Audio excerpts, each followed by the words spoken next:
Wow! Hello, everyone! Hello, everybody! Good morning, good afternoon, good evening. Stella's like, whoa! Mom, you came in pretty quick there. But hi, everyone! Tonight is a little something special. I'm Lavi and Alraune, if you're new here.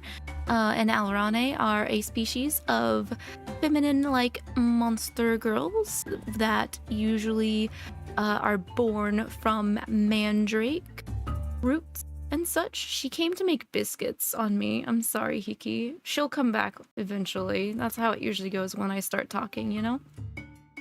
But yes, today we're going to be trying out a new game that I had the privilege to be emailed about by someone at Dejobon Games. Dejobon Games, they are releasing Monster Loves You 2 actually tomorrow. They said, hey, you're cool. We'd like to give you a free Steam key to try out this game and share with your lovely community and anyone else that is interested in it. And I said, hey ho, let me see at this game. So this game is an upcoming of age visual novel / RPG. Like I said, it releases tomorrow, December 7th. It is a sequel to Monster Loves You. It is available. Let me see here. They sent me a nice email with nice visuals. I love me some visuals because if you're gonna send me a big load of text, it's gonna be really hard for me to focus. But you can make friends, optional. Resist the urge to eat their arms off, also optional. Tolerate nap time, it's not optional. Monster needs to replenish their brains, guts, and flesh. You get to make choices as you explore the monster world in which you live in. I believe the game is available not just on Steam, but it should also be available on mobile. Yeah, it is available Steam, Switch, and iOS. For anyone that is interested as we get into it, but I'd like to give a lovely thank you over to Dejobon for letting us experience this. Is it sponsored? I don't know. Your shot, your call, guys. They just were like, hey, here's a free Steam key.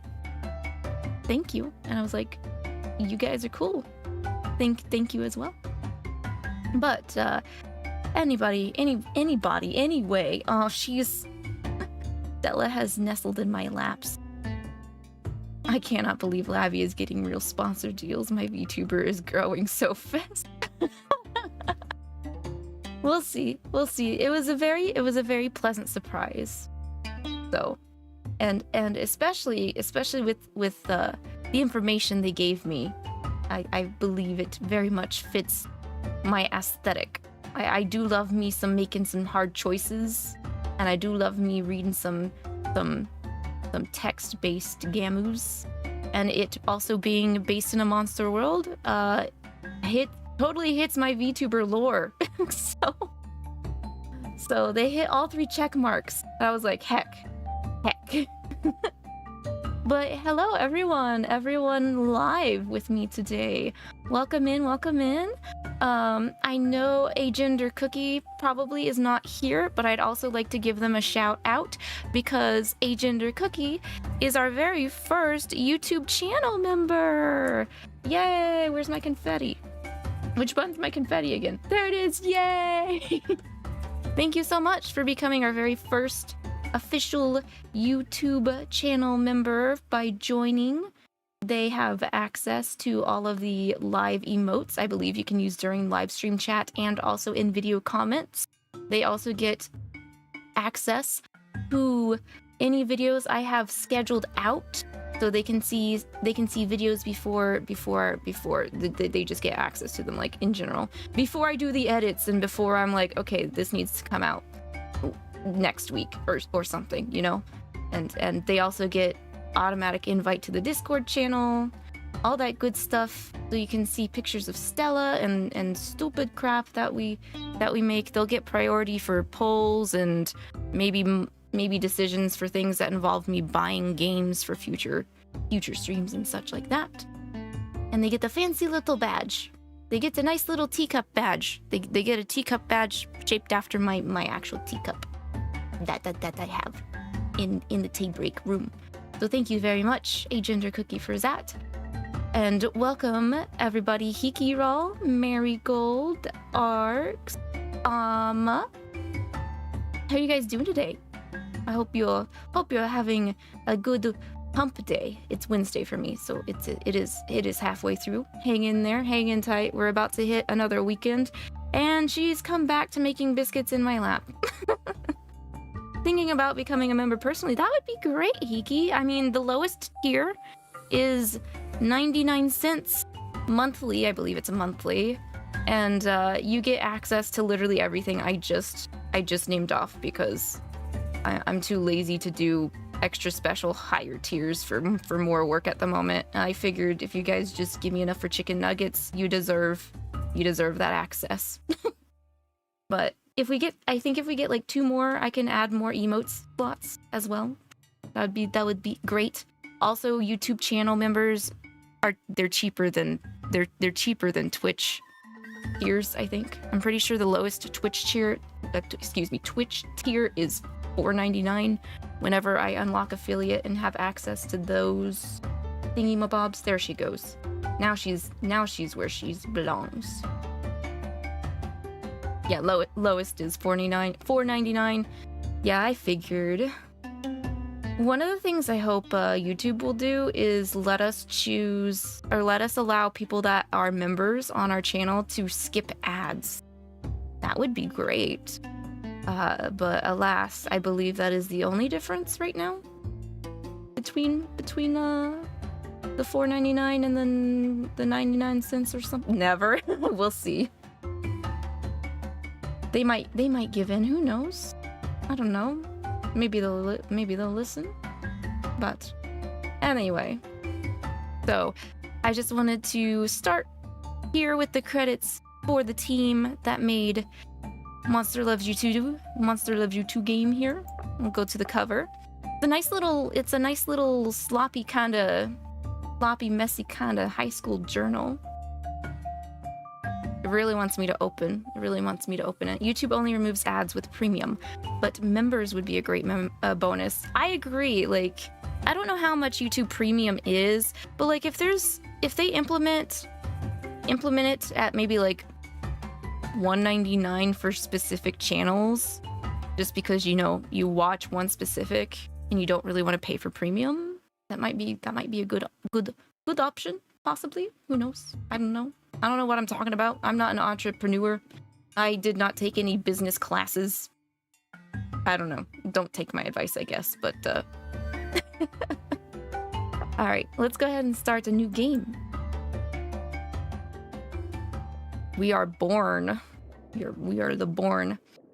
So there are a couple things in the corner that are being covered by my big face and by chat, but it looks like over on my side there is malice, greed, and docility for stats. And then over where chat is, there is brains, flesh, and guts. It's $12.99, and you get their music option, which may be better than Spotify.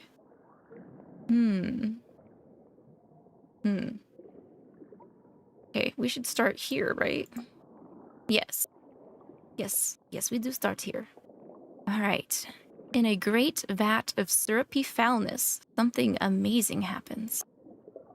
A clump of slime congeals into a body, an eye forms, then a mouth. It's you. Guys, we are slime. You are a morsel that might grow to be a monster, drifting within a sea of green slime. Well, the only option we have is to float here and filter the slime for a while. Gotta take our time. Frogs don't go from, tadpoles to frogs in a day, right? Boku desu. Yes, boku desu. Anata desu. Anata slime desu. You rest and grow while you can. Hey, your second eye popped out. Well, that's nice. Did we have to have a second eye? We could have been a Cyclops. Just saying. I don't know, chat. What kind of monster would you be if you had to choose? Our brains? We got some brains. We have 1 out of 1 brains. We are sentient. Fibers of consciousness weave through your bobbly body and knit together. You gain 1 point of brains. What are brains? Excuse me, what are those? Monsters naturally make impulsive decisions. Okay, and? Expending your brain's resource helps you avoid acting entirely on instinct. But wait, it's not just your mind it's expanding. It's not? I mean, it'd be kind of tragic if all we grew was a brain and then we couldn't move anywhere. We now have 1 out of 1 flesh. Your body feels more solid. You gain 1 flesh. What is the flesh? What is this mortal coil in which we live in? Flesh is your health. You can expend it willingly to go beyond your normal physical abilities. You'll also lose flesh if you are injured. Okay, kind of like health point. You'd love to be a king rat, even though it's not really a monster, but it looks like it. I mean, they've been... Some JRPGs would have them as a boss fight, so you could technically call them. I would say they count. Oh, that does remind me, though. There is this indie game, I think it released this month, where you play as I think a mouse, and your goal is to, like, find this cat. I think it's called... Hang on. I have it in my wish list. I've started to try and pay more attention to indie games. Games.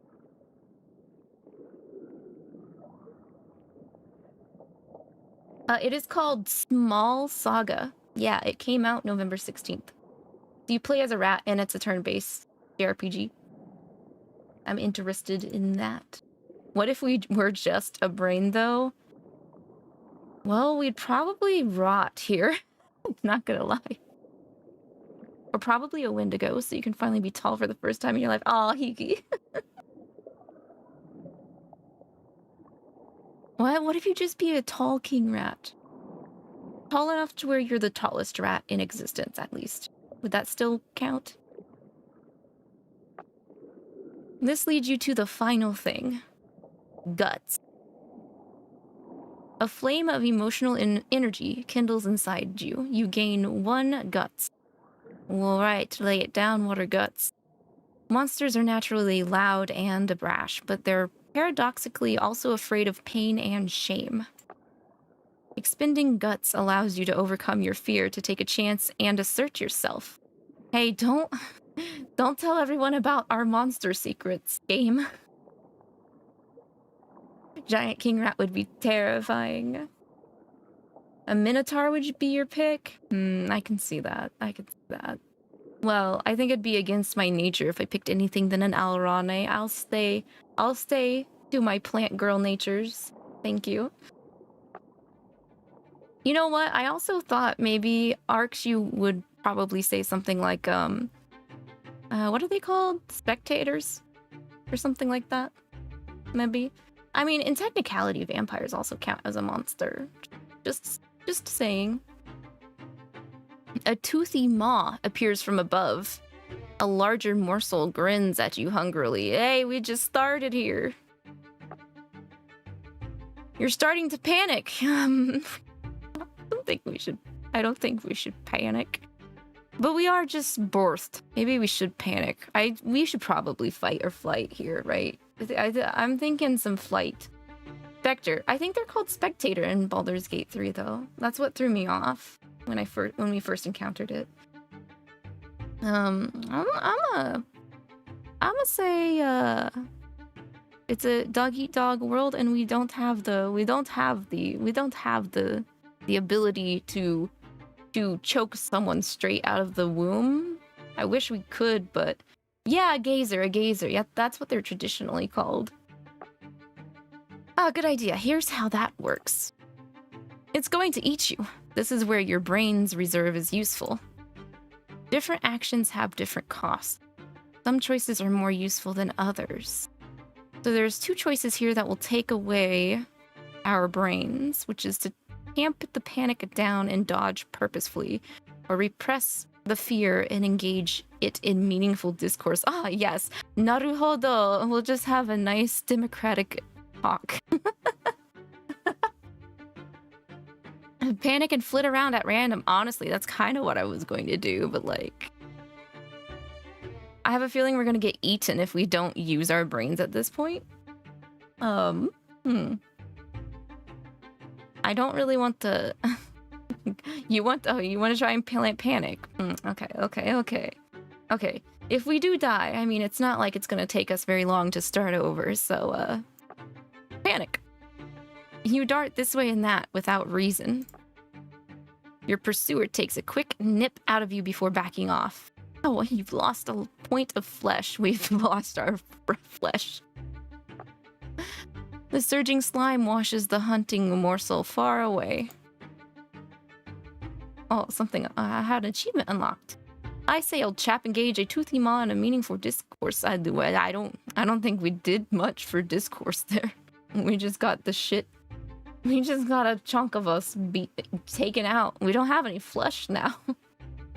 You make your escape and enter a swarm of morsels like yourself. A few of the morsels are smaller than you. Your instinct speaks to you. What does it say? You could devour them all and regain some of your reserves. You're absolutely ravenous. Eat Phil, which Beelzebub would definitely approve of. Eat one of the weakest ones that probably won't survive anyway, or use our brains again to resist the hunger and leave them be. I mean, I really think we should probably get our flesh back. Just saying. You know what? I think we should just eat. Unable to resist, you nourish yourself. Your toothless mouth clamps on a morsel and you drain its fluid center. You are replenished. Yes, we have our flesh back. Suddenly an arm sprouts from your gelatinous body. You feel changes happening inside you as well. No, I'm not done being a morsel. Stay that way.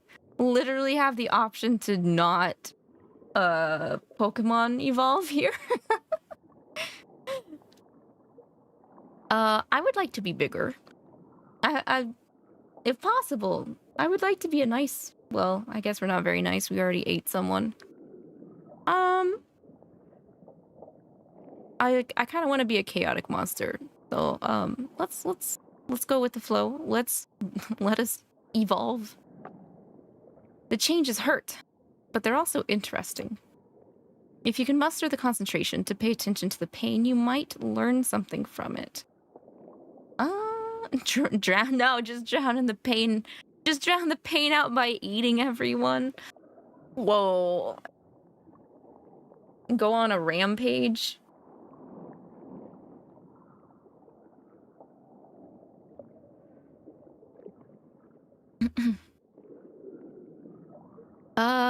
As much as I'd like to know thoughts, head empty.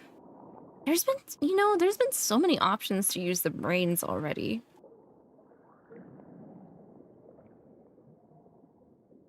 Rampage. Okay. We gotta hold on to our brains. Hold on to our brains. You lash out, feasting on the smaller morsels that are too slow to swim away. The meal replenishes your body a bit, but that's all. Some of your choices will lead to self-improvement. Your experiences will make you smarter or braver or tougher. The gills you've been breathing through are closing up. Your new form is beginning to suffocate in the slime. We're gonna have to shed, aren't we? Okay, we have 3 brains, 3 flesh, and 3 guts now. Abruptly, you form a second arm and a pair of legs as if to help with that. Okay. Just eat everything. You know what? I'm just gonna poll chat already. To always take eat or I guess, let's see, always eat, be evil if the option's there, or no.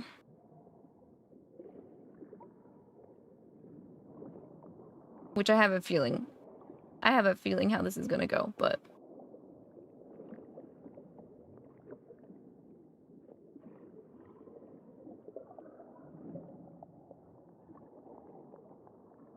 Stella Long. Look at this long cat.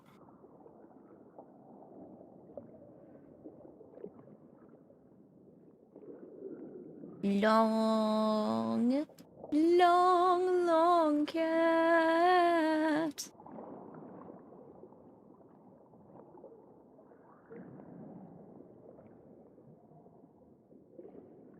Are we? We can't tie break this one. I can't go back and do another playthrough fully. Well, I guess I could. It depends on how long this one takes.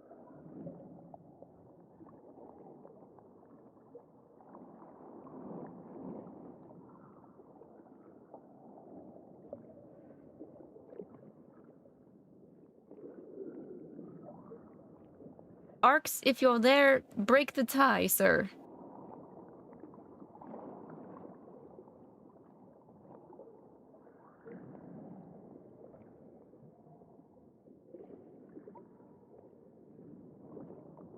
Oh, you voted already. Oh, there we go.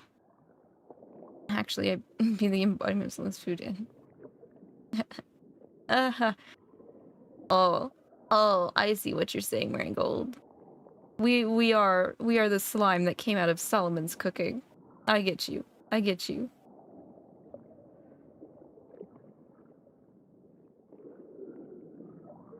No, now we're not a tie again. Ah! Ah! Maybe I should ask Stella and see if she murphs. Stella? Oh, she murphed already. I didn't even get to ask her the question. She's just like, yeah.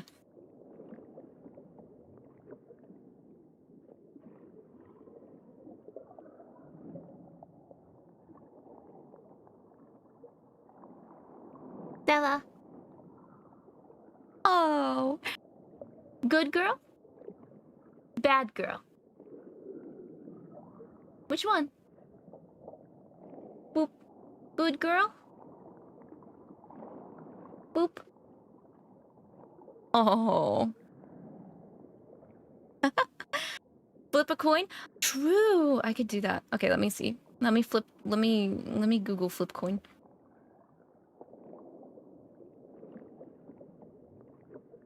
Coin flip. Okay, heads will be good. Bad is tails. Oh. It said heads. I guess we will try and be a good monster. No one needs to know that we had to eat to survive when we first started. No, no. Sorry, evildoers.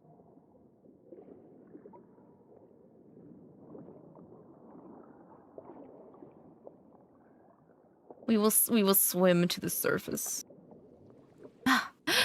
Your new lungs thirst for air. Breaching the vat's green surface reveals an incredible world surrounding it. You're not quite done changing, though. Parts of you are still turning inside out and outside in. Well, we're gonna have to take a rest. We did have a lot of knobs. Resting allows you to regain some brains. You hear sounds from outside and recognize them somehow as scrabbling claws. Something is climbing the outer wall of the vat. It's a monster. They're skin and bones, but they're still much bigger than you. You feel an overwhelming urge to panic. What do? Scream and scream and scream some more. Oh, we could still try and talk to the monster. Well, since they're supposed to try and be good, I guess we should try and engage the other monster in a meaningful philosophical discourse. Hey man, how's it going? You come from this vat too? Yeah, me too. You offer up a personal theory of the universe. He doesn't look very happy about it.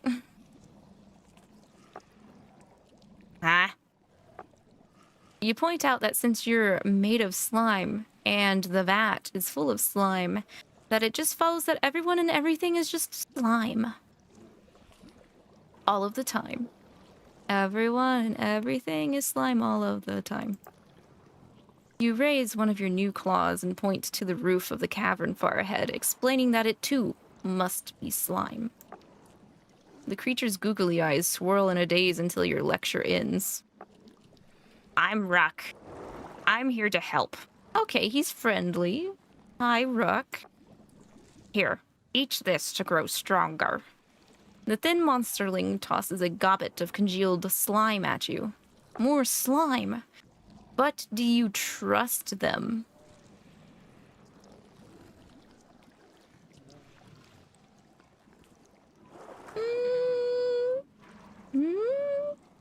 You gotta be good. Dodge. Go nom. I think we should eat it, even though okay, so the poll is a little conflicting now because always eat / evil I thought would be, you know, but we're being offered slime in good trust. So if the dude was too stupid to understand that slime is the answer to the universe, I don't think this slime is bad. Nom nom. Tastes like slime, but thicker and denser than the stuff in the vat. It's just what your changing body needs. Good. Your legs sprout feet and your hide grows more solid. We have 4, and 4 on all of these now. Your maximum guts, flesh, and brains increase.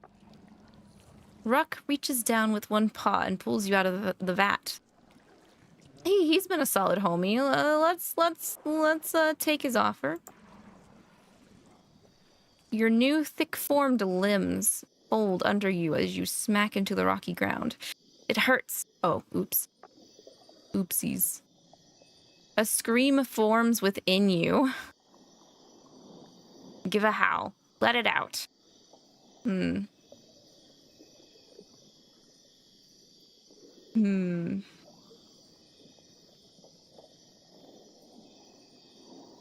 Okay, I'm gonna do one more poll to help us here.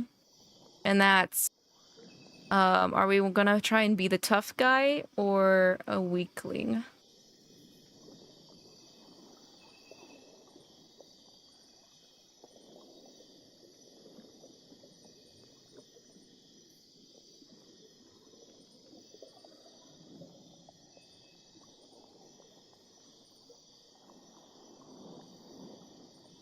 Drunk.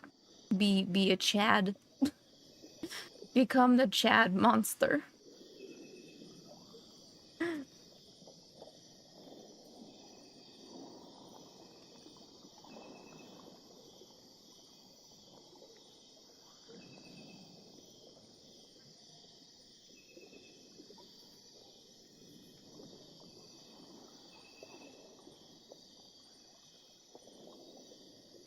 We could die if we're weak, but we could also use our brains to get around. Possibly get around it? Is what I'm thinking.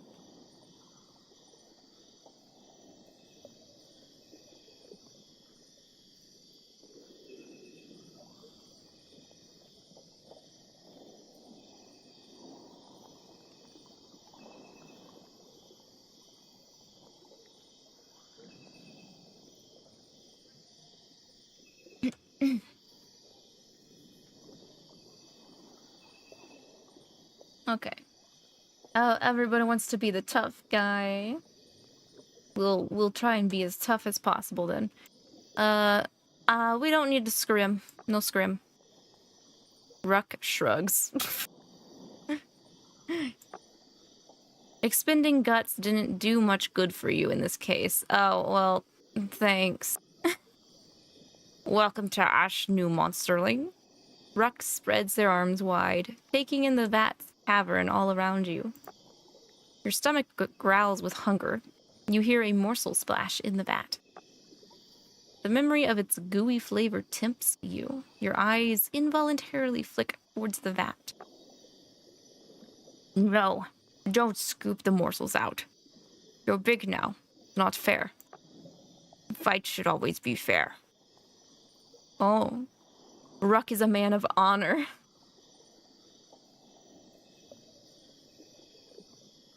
Fine. I agree. I'll agree. Ruck nods back. Ut will be happy you are here. Come meet Ut. He is my good friend. Ut will help you. Unless he kills you and dumps you back in the vat. Oh, okay. That's reassuring. But he won't do that to you. You're smart, like Ut. Okay. Well, why is Ut so smart? We've got 3 out of 4 brains left. Well, actually, I feel like if we ask Ruck, he might not really know. The meaningful dialogue earlier didn't really do much for him. Maybe we should save our brains for Ut. Sorry, what were you saying, Ruck? Ut has me feed new monsterlings.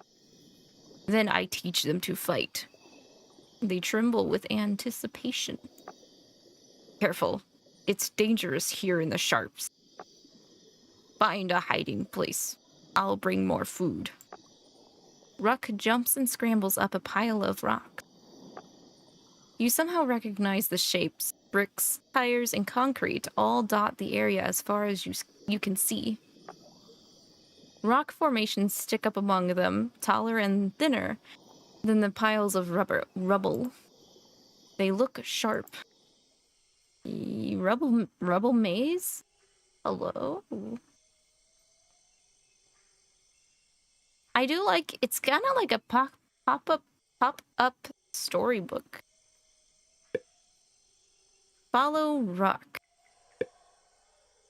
Docility. Okay, that's one of the other stats that we have over here. You creep up to the heap of bricks and stones and tires. You don't have to go far to catch up with Ruck. Complain that Ruck is going too fast, and he has question marks? He told us to hide, for one thing. I do see kind of a grumpy monster nearby here, too. I don't want to waste all of my brains, though. Hey, my man, you're going too fast. Oh, he didn't like that. Okay, we actually have relationship points. Ruck glances back and shrugs, but they slow down a little as you approach a dip in the surrounding ruins. Small, close-set eyes blink at Ruck from within a pile of rubble. You found another. I did, Master Rut. Ruck hops up and down, dancing with joy. So strange. There was another newborn yesterday. Did I do good finding another, right? Master Ut will give us food. The vat takes more than 1 day to make a monsterling. Are you lying to your master? You are still hidden, but you could swear Ut is looking in your direction. Stick up for Ruck or no? I'm sure if we stick up for him, that he'll be happy about that. Instead of that minus that I got earlier.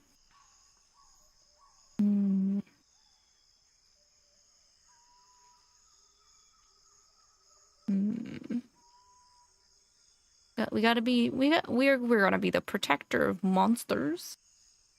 The Chad monster. Stick up, Bruck. Bruck laughs as you come into view. You're brave. I like that. This really is unga bunga.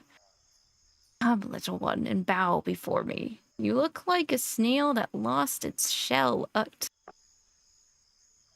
There are dangers all around this place.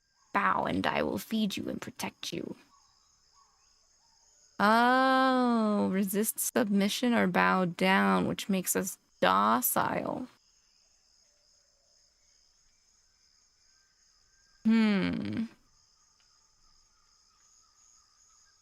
Okay. Another poll. I'm gonna poll for these 3 other stats that are here. So malice, greed, or docility, which ones should we aim for?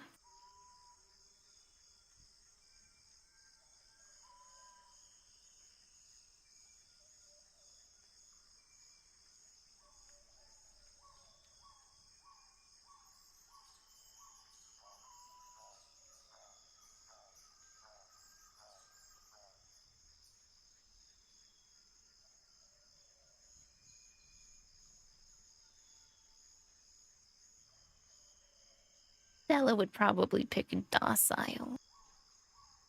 She's a weak sauce docile baby bean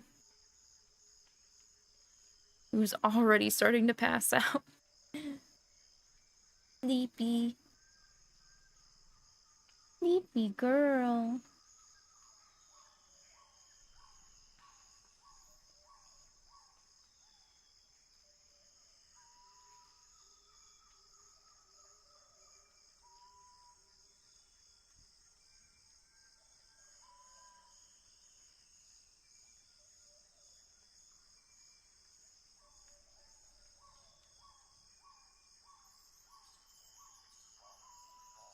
I see what you mean, Marigold. There are nice people that actually have hidden agendas, though.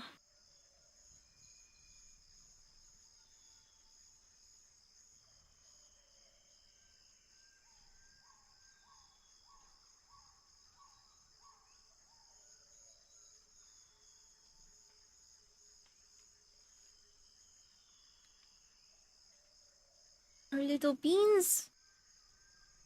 Those beans.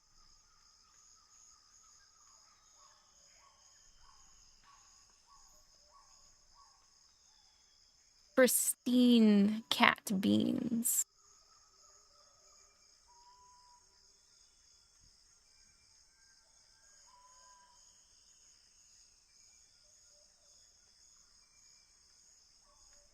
It looks like she's holding the little snowman decoration. Oh.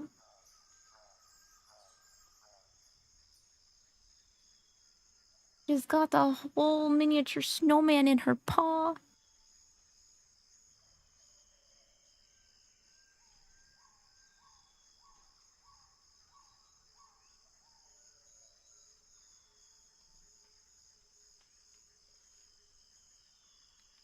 Kiki is gonna make us gap moe.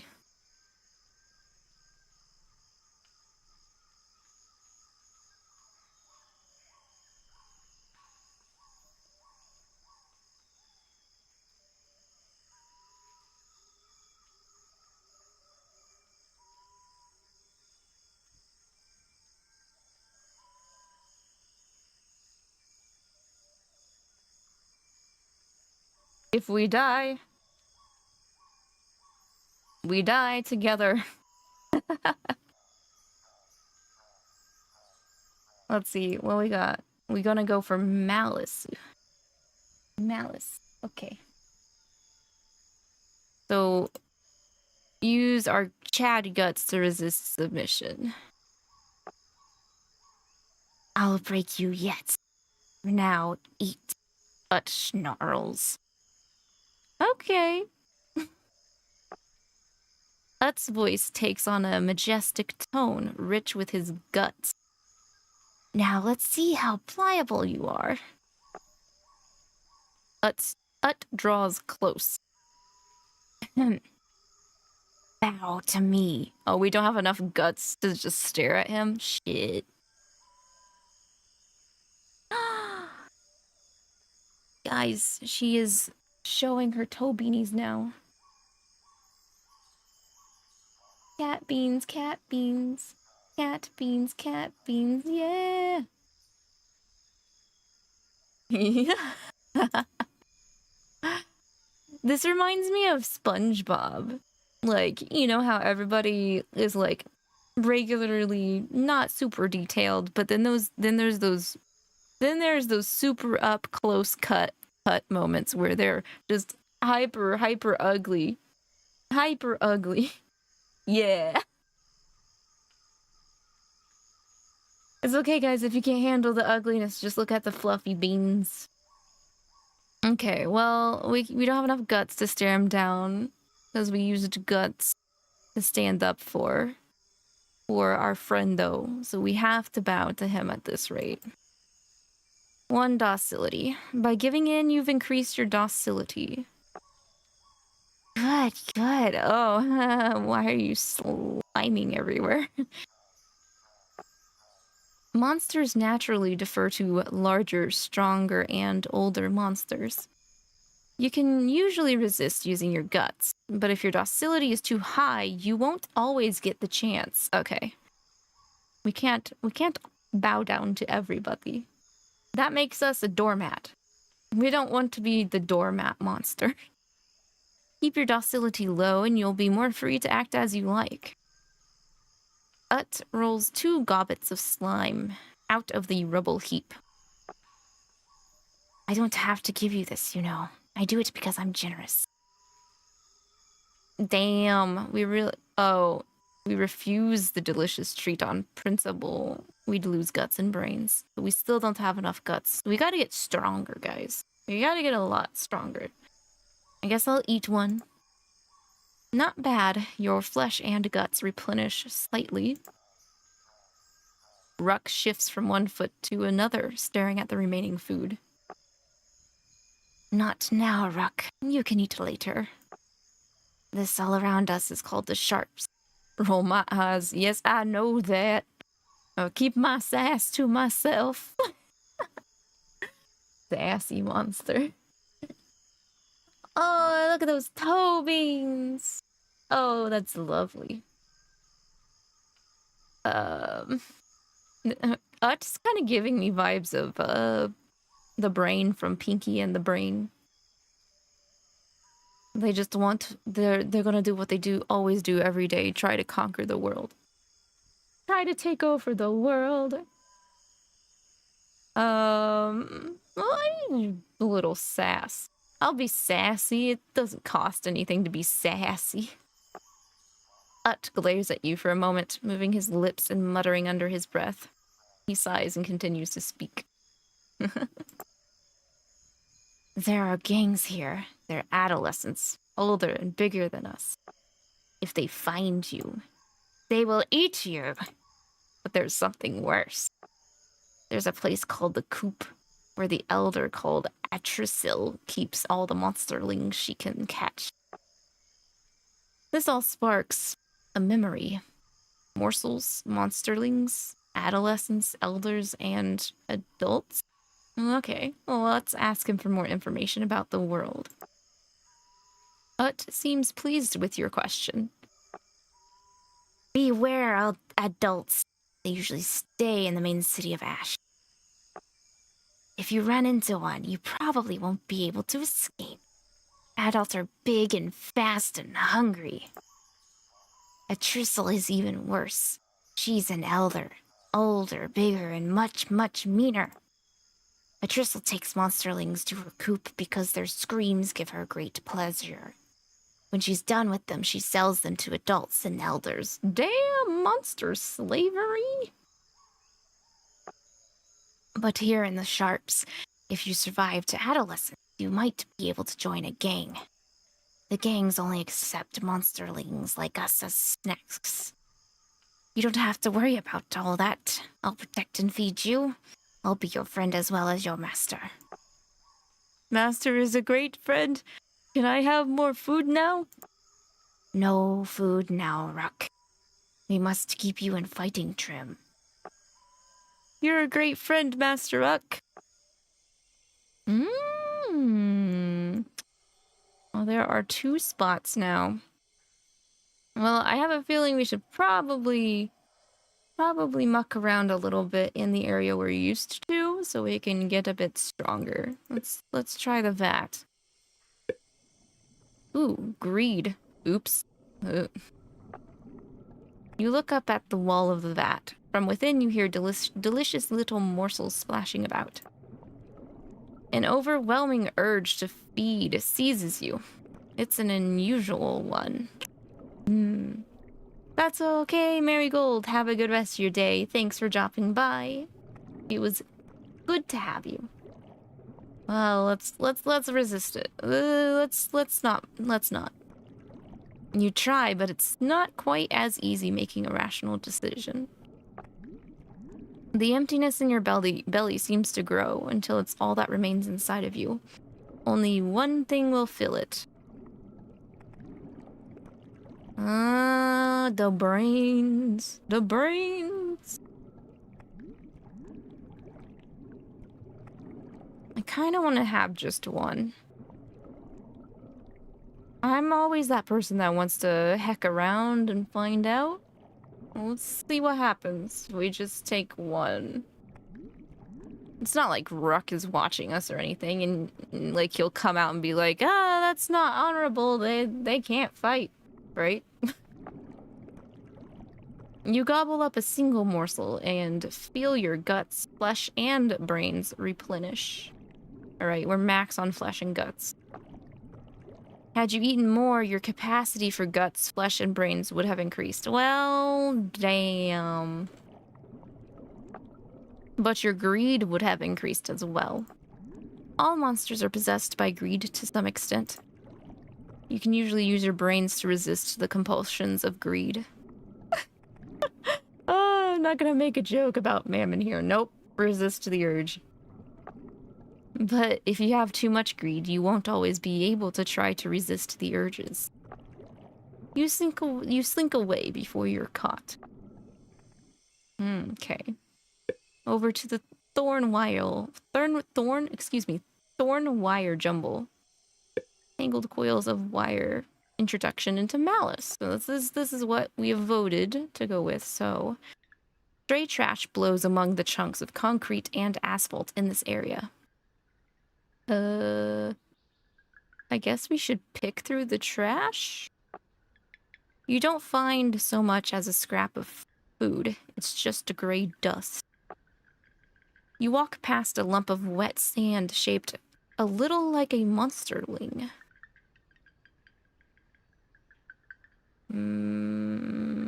Perception check? Look more closely. You can see claw marks here and there on the packed wet sand. Someone made this. There's a sound somewhere nearby. Is that someone watching you right now? The jagged coils of spiked metal wire ahead look nasty. If you can get underneath them, it might be a safe place to rest, though you're also a bit peckish. Replenish brains and guts, or replenish flesh. Our flesh is maxed, so it would be a waste. It would be a waste to look for a meal. We should take a rest. You hunker down behind cover and take a good long nap. Orc, me. You hear a faint squeal from the far end of the wiry jumble. Oh, there's a monster down there. Following the sound, you find a mangled monsterling. He's tangled in the wires and too weak to free himself.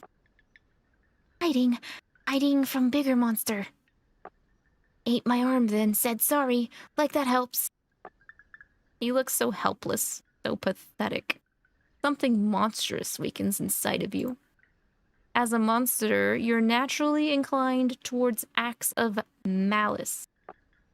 In this situation, spending your brains can overcome your malicious instincts, but it's so tempting. Oh my god, taunt him or poke him in the eye?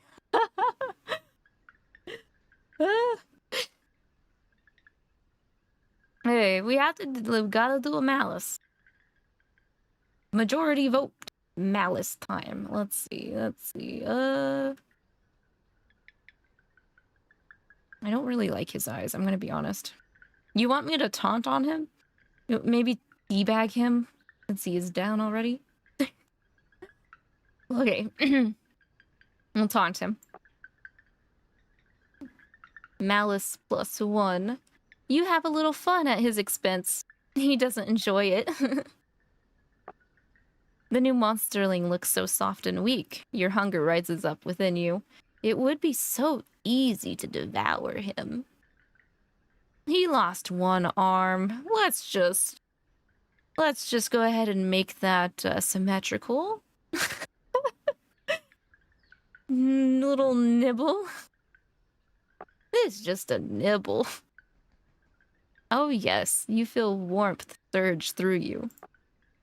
The monsterling looks around and tries to shake himself free of the barbed wire. He only entangles himself further. Oh my god, more malice? More malice.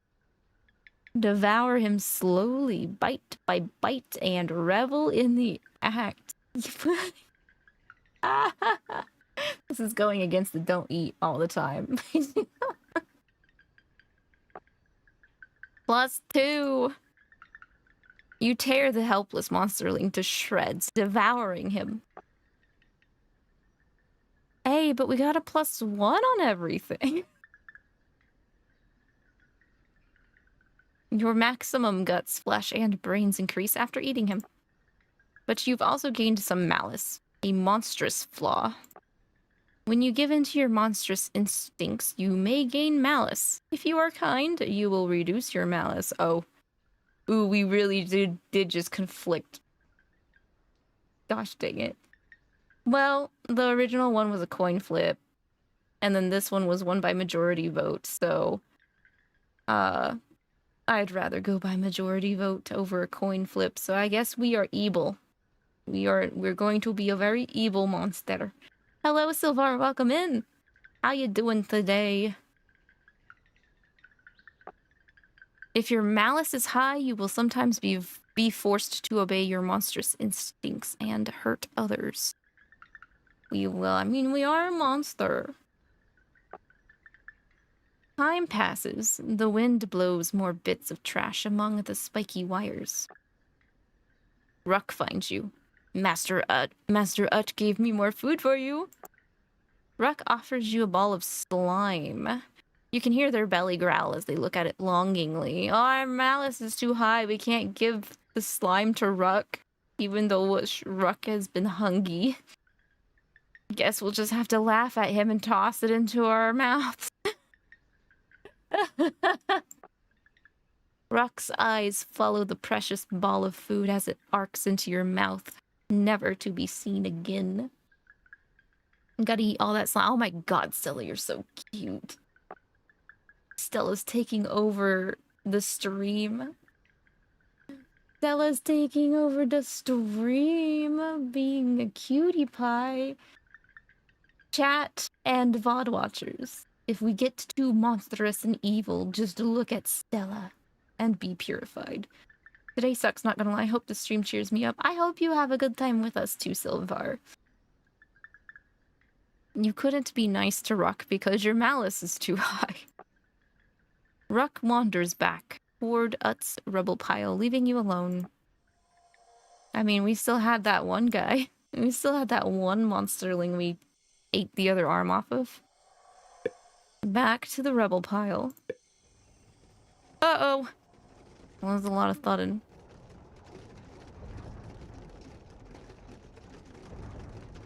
Actually, I want to see if I can turn the volume up a little bit. Let's see.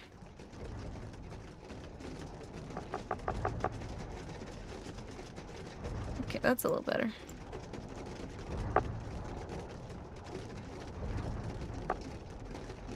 Thud. Thud! Good. Everything shakes. A stone falls from the top of a nearby pile.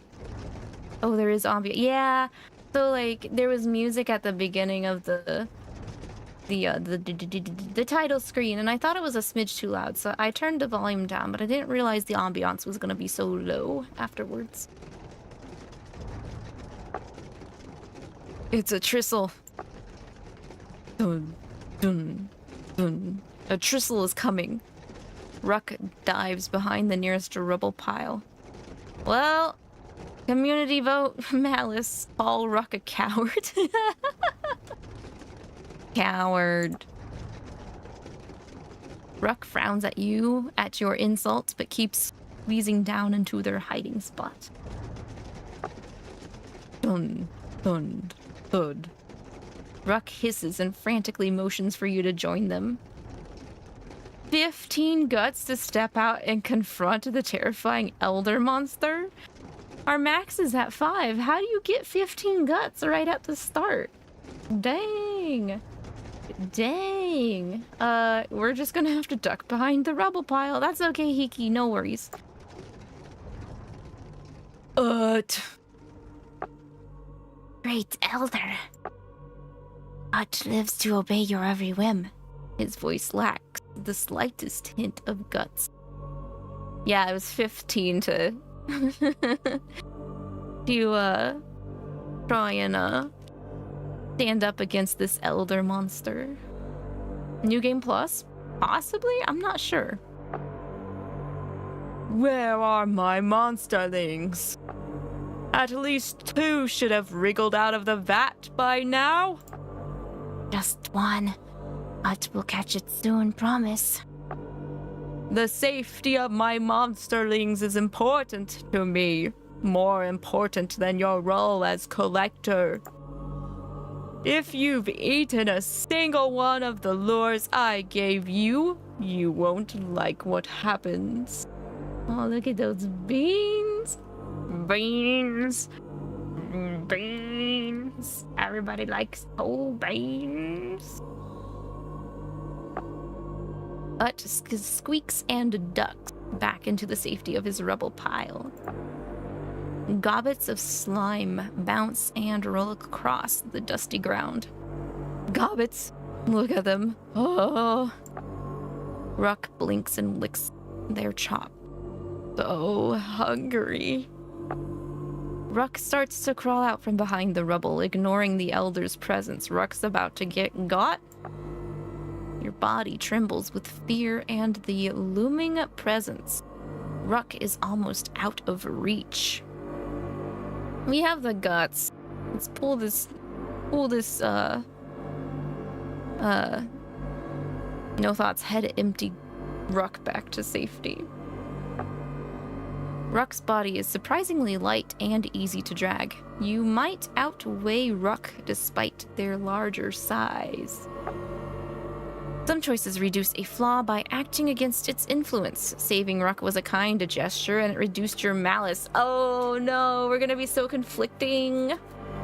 We really are gonna be Gap Moe.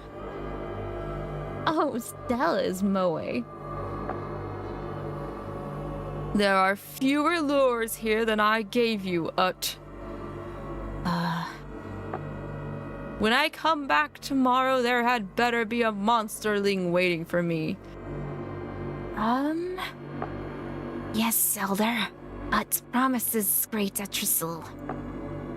Atrisel walks away from the direction she came from. Thud, thud, thud, thud.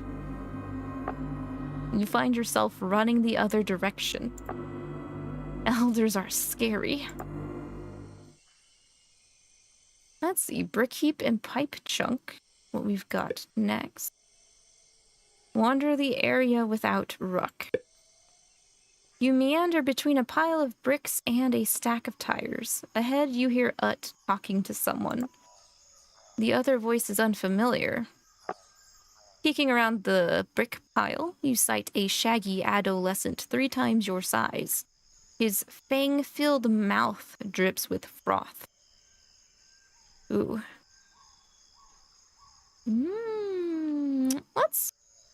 Let's try and eavesdrop, maybe. You lean around the pile of bricks and listen intently.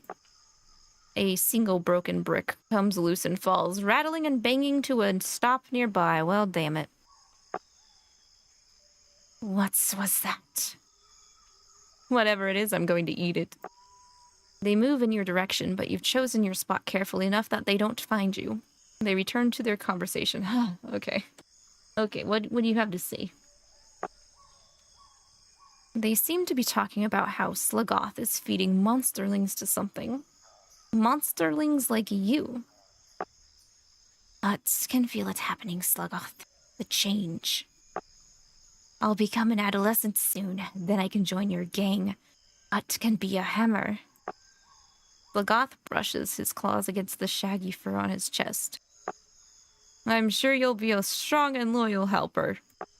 As long as you can pay the application fee. Yo, extortion.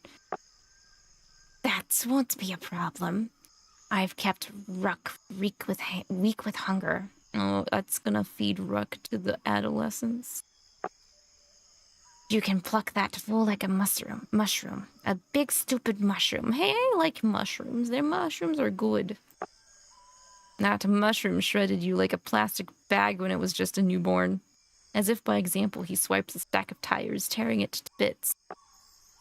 A shred of ruined tire bounces next to you. You feel your fear rising up to new heights. No. We should not be seen here. Stay quiet. Quiet. The roaring in your ears subsides as you gain control of yourself. Because you controlled your fear, you are able to hear more. Herbs and crumblestones are for me, not you. Just remember that, 𝐻. 𝐻 would not even think of betraying your trust, 𝐒𝐿𝐏. 𝐻 is the most loyal and trustworthy of allies. And maybe friends? 𝐒𝐿𝐏 snorts. At best, you'll be an underling. Don't try to put on airs. I just took a new monsterling. The new one is even stupider than Ruck. Excuse you? 𝐻 just called you stupid. Maybe I am stupid. No. Am I stupid? How can I really be sure? Oh no, we're questioning our existence. But really, are we stupid? Your ambivalence provides you with no certain answer. Despite your self-control, your hackles rise and you feel a strong desire to pound 𝐻 into a puddle of hair and slime. We could destroy 𝐻. I kind of want to. He's obviously using us. And he called us stupid. He called us stupid. We could just go out and beat the crap out of him. We could just do that. We could just go apeshit.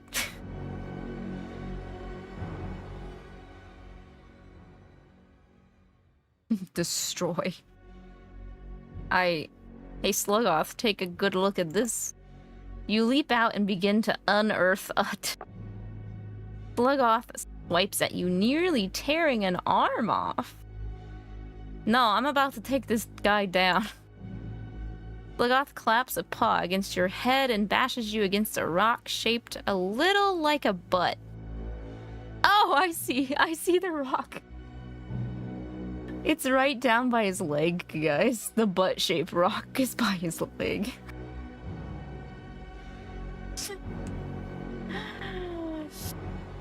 Ow. Okay, I don't know about fighting 𝐒𝐿𝐏, though. I don't think we can do that. That one's a little too much. Too much, maybe?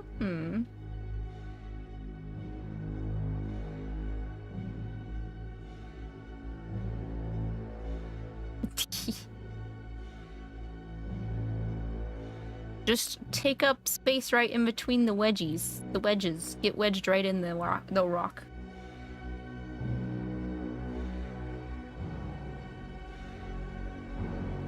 Okay, well, if we fight back, we'll lose all of our guts.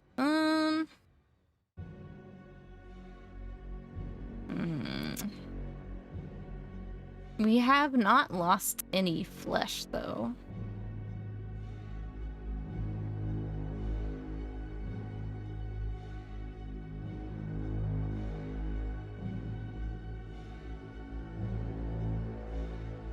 Telegroom. Telegroomsies. Stella would run away. I know exactly what you would do, ma'am. Boop.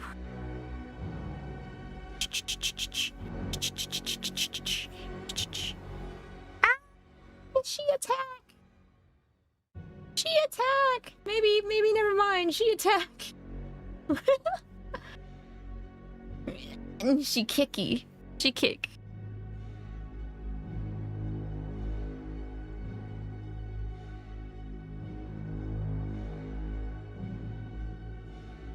Ella feisty. You should make the booty rock our hiding place. Stella attack. We'll run. 𝐒𝐔𝐏𝐿 laughs and chases you a short distance, then turns back to yell at Ut some more. You escape with your life. Alright, it was probably a good idea we didn't stay and attack.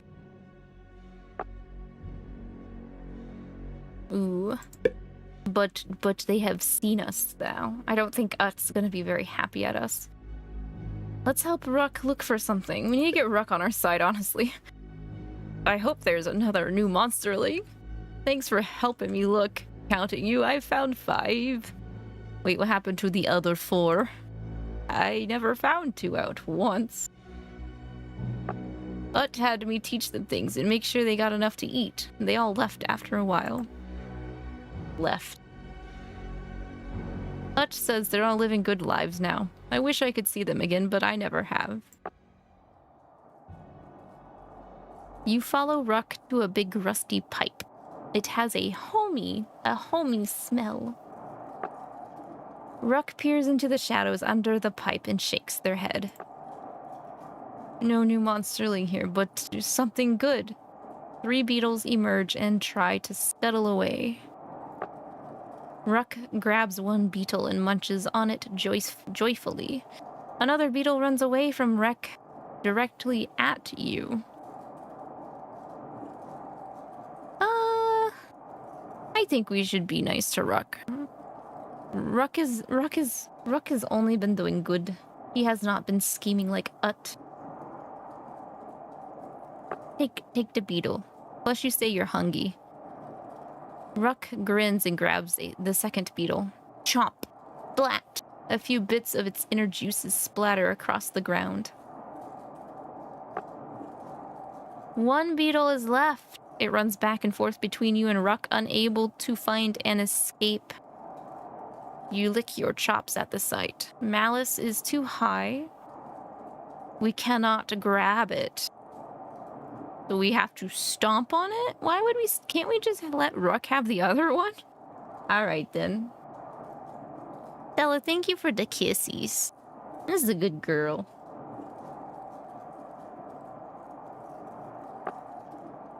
Splat! The last beetle is no more. Oh, that was good food. Ruck frowns at the bug juices soaking the dirt. You and Ruck continue your search for the new monsterling. You look in that pile of rocks, and I'll look behind this pile of rocks. You move past the piles and keep searching. You turn up some dead grass and a broken stick, but no monsterlings. You trying to kick me again? Why are you trying to kick me? I'm just trying... She attack! She attack! The 𝐒𝐔𝐏𝐿𝐒.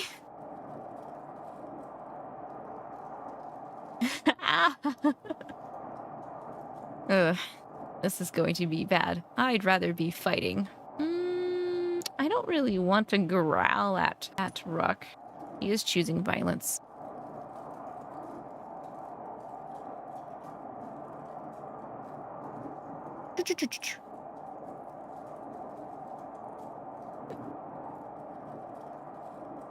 I want to try. If he's gonna be our only friend, I'd rather have him than no friends. Let's be real. I'd rather have a Patrick like Ruck than no friend. It'll be fine, Ruck. Ruck grins at you and nods in acknowledgement.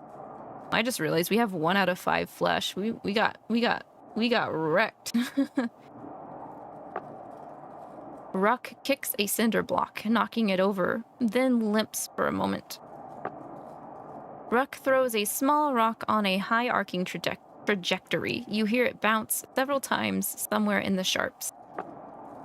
Ruck growls and stomps hard with every step as the search continues. I don't really want him to draw attention to us. I think you need to calm down, sir. Calm down. I can't survive another attack. You offer Ruck a few supportive words. The monsterling sighs and stops stomping. You're right. I shouldn't let this get to me. I need to fight someone to get rid of this anger. Don't fight me. Don't fight me. No fight. No fight. Ruck looks up at the ceiling of the great cavern, then throws another stone in the general direction of the big hill to the north. He's still making a racket, even though we told him to calm down. Ruck flexes their claws and turns to face you. No, sir, no. Ruck, why? No. I have to let this out. I need a fight. Ruck lunges in your direction. Damn it, Ruck, I thought we had something special. Monsters often fight, though rarely to the death. Ruck just wants to tussle. Okay. Yeah, he sure looks like he wants to tussle. Pay attention to what's happening in the fight, and you'll do fine. Alright. Ooh. Round 1 out of 4. Ruck has 8 health. We have 3. Uh-oh. Ruck ambles up and sloppily swipes a claw at you. He's not gonna... I don't think he's gonna relent, so I guess we should just... kick, punch... It's all in the mind. If you want to test me, I'm sure you'll find. That Parappa the Rappa is stuck in my head right now. Ruck loses 2 health. Ruck staggers back from your solid blow.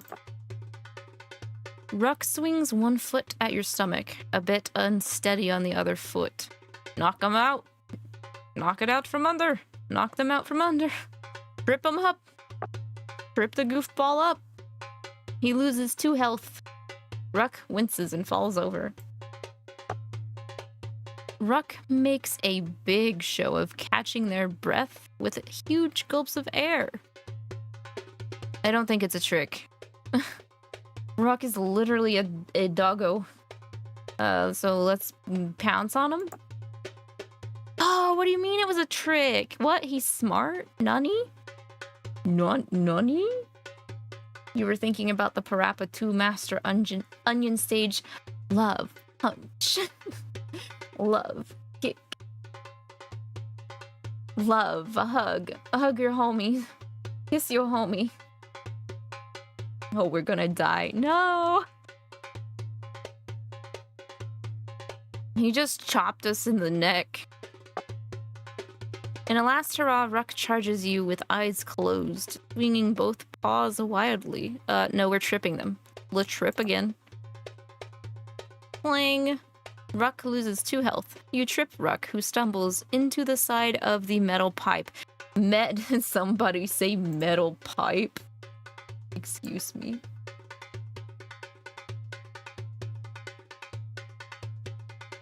Do I have this?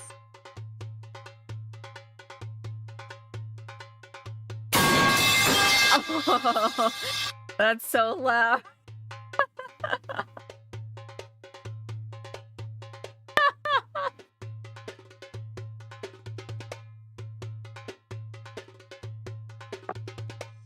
Ruck lies on the ground, covered with sand and slime. Well done. You paid attention and beat me fair and square. I'm glad you're my friend. We can learn things from each other about fighting and stuff. Sorry, Sylvar. I broke my ears too, just for the record. I did not think they were gonna have that loud. You hear a howl and some hooting from nearby.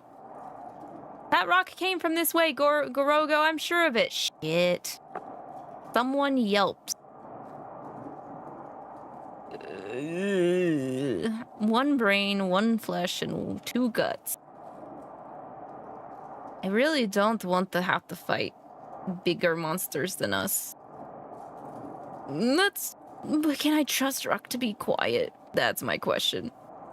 I don't think Ruck can be quiet. I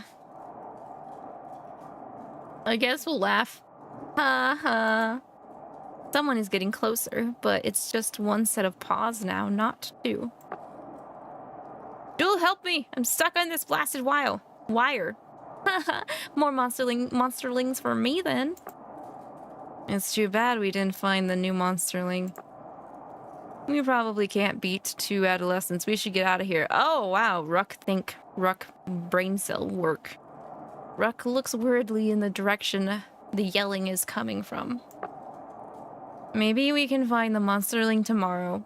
I sure hope they don't. You and Ruck exit the area before the adolescents can find you. Okay. I see. I'm going back to the vat. You draw close to the vat. The walls seem lower now. You haul yourself up to the edge of the vat wall. The slime undulates in that old, familiar way. The sound of the bubbles is soothing. Let's see. We can either get a snack or relax. I think we should get a snack. We only have 1 point left for flesh. We do not want to die. You lean over the edge of the vat and wait for a while. Aha! Your paw plunges and you recover a clot of congealed slime. Nothing alive. Oh well, it's not tasty, but it's something. That's 3 flesh and 3 guts. There, the surface ripples, and again, rhythmically, almost like footsteps. We should probably see what that's about. A crude net swoops down, trapping you. There you are! Uh-oh. The elder has caught us.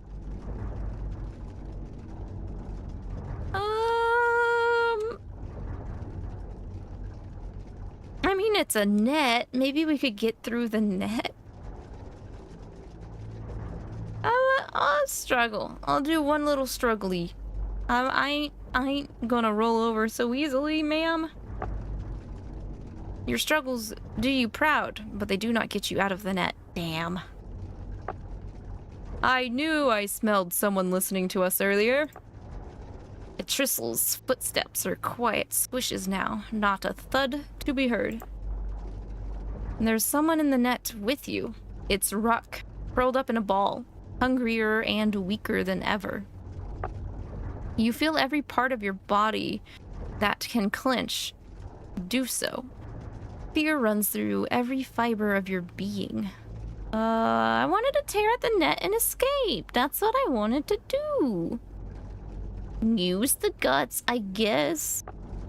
You try your best, but the ropes making up the net are too thick for your little claws. Dang, we really that weak? Dang. A Tristle looks down at you and smiles. Lucky, eh? A Tristle stops at Ut's rubble pile. Ut! Ut speaks with a tremble in his voice. Great Elder, you said you'd return later than this. I smell Sluggoth's stench here. You can detect the smell too. A Tristle's net hangs just where Sluggoth was standing when you saw him here earlier. What have you two been up to?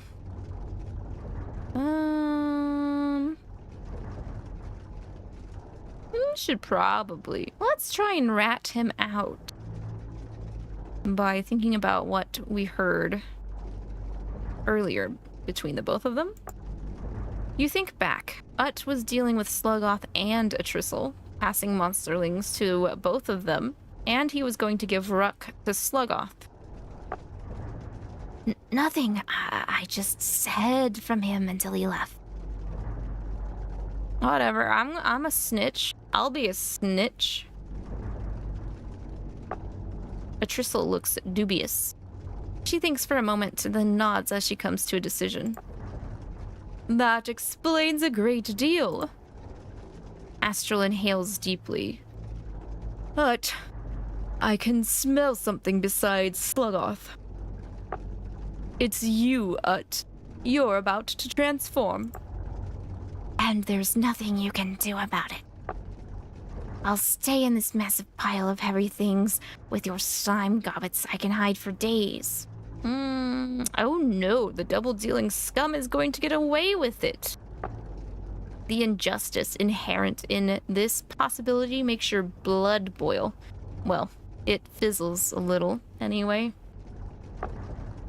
Atrissel snorts, though it's more like a sigh. She reaches down and pulls one particular brick out from under the others. Oh yeah? Is it gonna topple like dominoes? The chain reaction of falling rubble drops the entire pile on Ut. Hey! Ut shrieks, time to laugh. Ha ha ha ha ha. Who do you think built these hiding spots, Ut? Now listen carefully, because if I have to repeat myself, well, you don't want me to repeat myself. If you ever lie to me again, I'm going to tear you in two. If you ever harm one of my monsterlings again, I'm going to tear you in two and squash both halves. And if I ever see you again once you've grown into adolescence, you'll get what all ferals get. Atrissel picks up one of the larger rocks and crushes it to powder with one of her many paws. I only have one guts left, so I'm just gonna be docile about this one and just, ooh.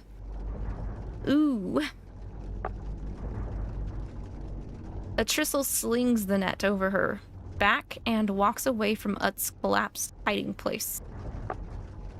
Ruck shivers, but doesn't say anything.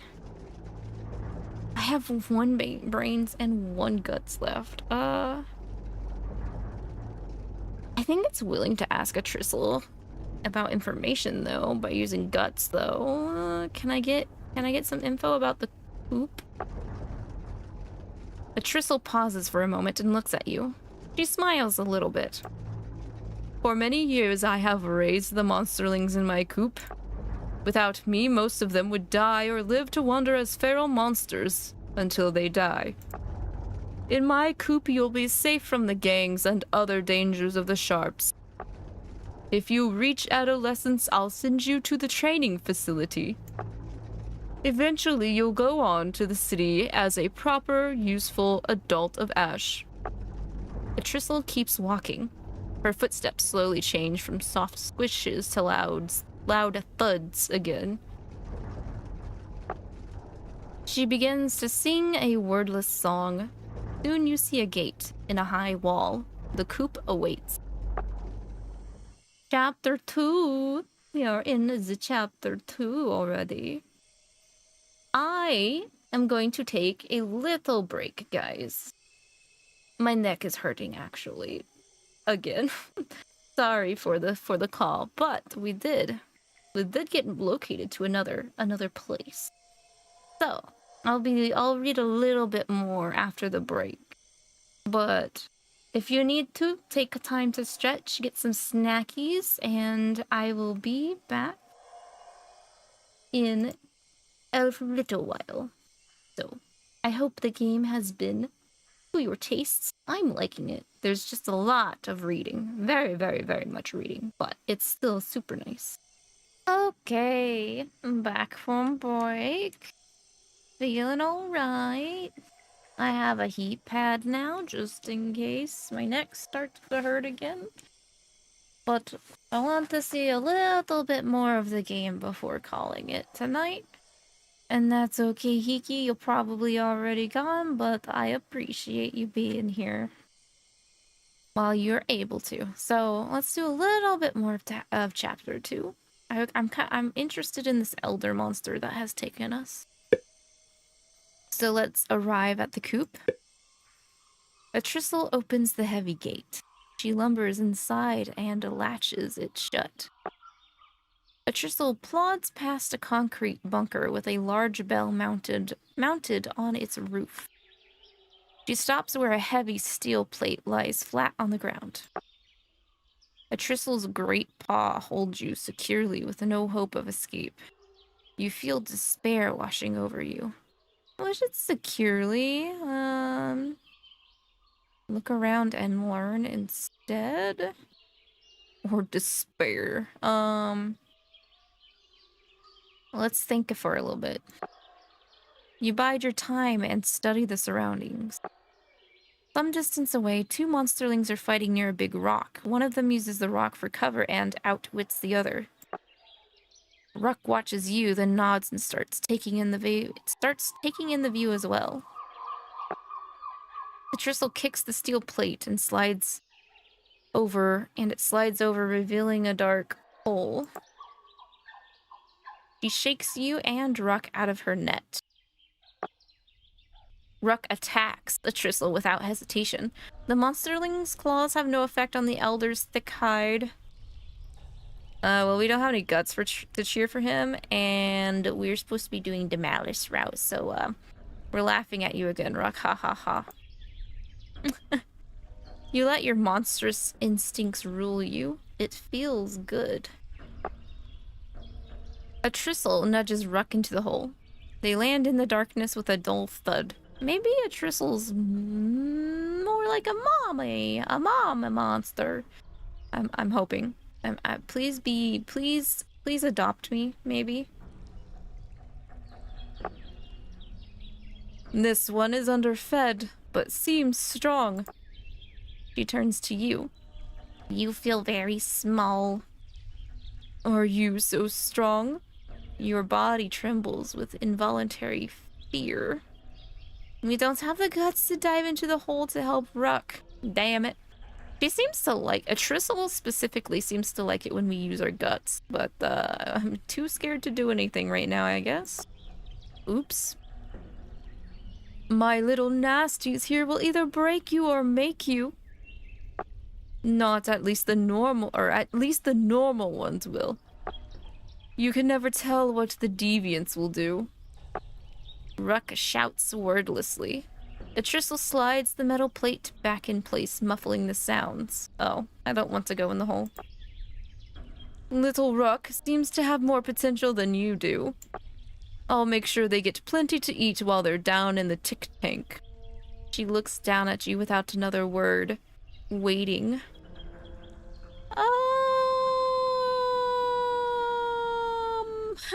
This is awkward.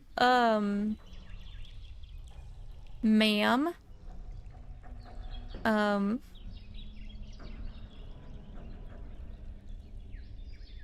I guess we're just gonna sit here and stare at each other. There are many monsterlings here, and now you are one of them. Your future depends on your personality when you grow up. If you grow up. Normal adolescents have a productive future ahead of them. Deviants don't always last long, and if they do, their future is different. Let me out. I don't like it down here. Let me out, please. Poor Ruck. Imitate Ruck for my own amusement. Oh my gosh. Alright. The majority vote goes. We're going down this path and not getting back out. Help, let me out, please, says Ruck. Ruck whimpers slightly at your half-heard mockery.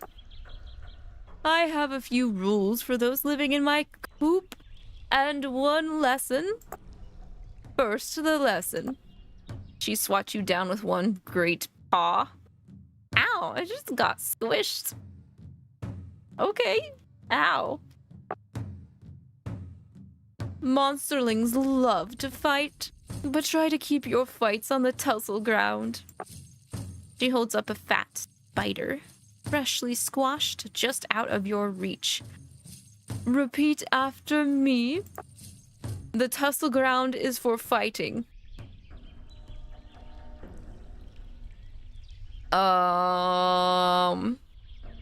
I mean, I think she's gonna kick my ass if I just grab the spider, so the tussle ground is for fighting, ma'am. Good, good. A tristle gives you the spider. Chewing and swallowing it restores some of your flesh. That's it? Let me just... Damn, I was hoping for more. I'm a greedy, even though I don't have any points into greed. Fighting will toughen your spirit, but you shall not kill, only hurt. Only I will kill, and only if there is need. Okay, that's fair. Fair. She produces an iridescent beetle as big as both of your paws together. A tristle points across the open yard of the coop. Take your naps in that sandy pit. Hello, Mari. Just a little bit. We only finished the first chapter. So I did some polls for those that were there on how we should act as a monster. So if there's a chance for me to make an option where it gives me malice, that is what I should pick based off of majority vote.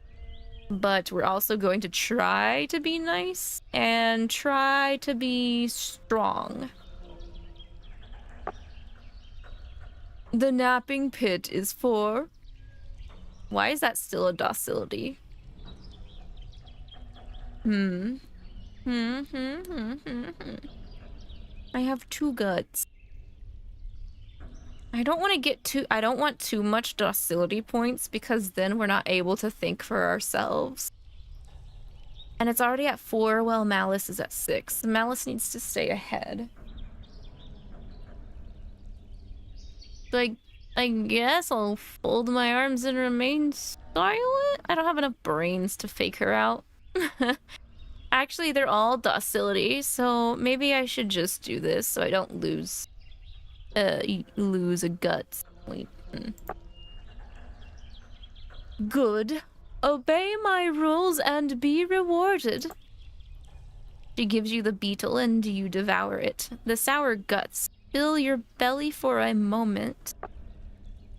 Sleeping is the best way to recover your scattered brains. She reaches into a plastic bag and pulls out a glistening mass of juicy worms. This special food will make you solid, bold, and patient. With another paw, she points to a bell dangling beside the bunker door. Here in the coop, I ring my bell before feeding the monsterlings. What happens when I ring the bell? Tell me. A tristle shakes the delicious worms just higher than you can jump. Well, if I'm going to get both the docilities, I'm gonna be a smartass about it. I'll repeat her words in a mocking tone, though I might not get the worms. Ooh, I might not get the worms if I mock her. If I'm too rebellious, it might be a problem. Fine. We get food. Good. Always do as Elder Atristle says. Okay, brains? Oh, okay. I'm still at 0 brains, but everything went up a slot. So everything is at 7 points. 7 brains, flesh, and the guts. She drops the worms and you devour them. You feel less like a quivering blob and more like a monster. We are done for the day. She hoists her net and plods away to a nearby concrete bunker. A tristle enters her bunker and closes the heavy door behind her. It's dark down here. You gradually become aware of movement all over the coop. The shadows seem to sprout eyes and mouths and paws. Monsterlings creep out of nooks and crannies to peer at you more closely, then leave as quickly as they came. I'll just sit and rest for a moment then. 'Cause at least in here, No one but a Tristle can kill us, so... You sit on the lid of the tick tank and recover your breath with a brief rest. Okay. We have the gate or a Tristle's bunker to go to. What is this one? Wander around or explore the... Well, both areas, but... actually, those both are kind of technically the same thing, but... Let's look at the gate, I guess. A stiff-limbed monsterling stands, stock still, staring at the coop gate. He quivers slightly, clenching his paws. The monsterling shakes one paw and shouts out to the sharps. Beware, adolescent thugs, for Gory the Watcher here's your gathering! Keep my hilarious joke to myself. Nah. Ask if he shouldn't be the listener, then. Oh my gosh. Really? I'm gonna do it. I gotta do it. Oh my gosh. Gory looks down and takes a deep breath. Hold up there, old monsterling. He pivots on one foot and points directly at you. What do you mean, old? I'm fresh out of the slime tank. Threats beyond this gate may sense your vulnerability. Let not your aged weakness tempt them. Excuse me, I have been birthed for 2 hours. Two whole hours. I, Gory the Watcher, listen for their gurgling stomachs. Okay.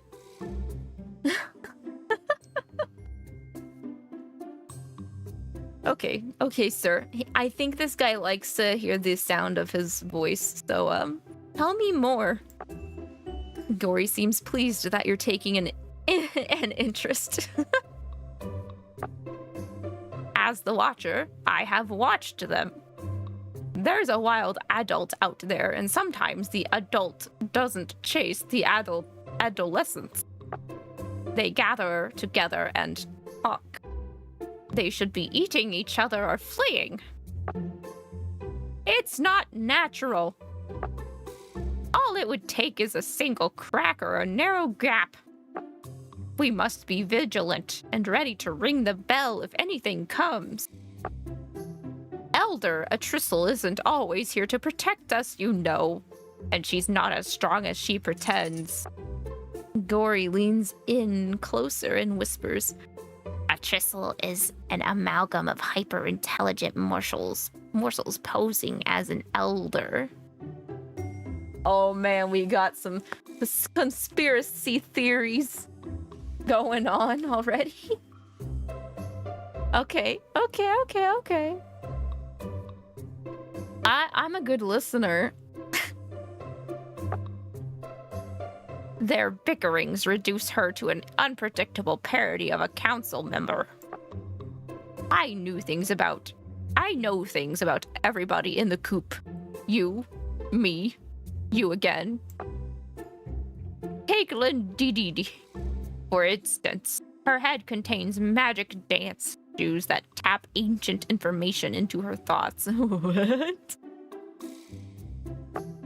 Or Rancid. They're not really a monster, but a costume worn by a living sweater. Living sweater. Ah. Oh, there's a Malice choice. We gotta laugh at him. Ha ha. Gory's eye slides in your direction. His glance is eloquent and slightly pained. You're full of water, Gory. Remember when you said standing on your head would make your second eye come in? Ah, but he did tell us where those interesting mushrooms would grow after the fog. Somebody say mushroom?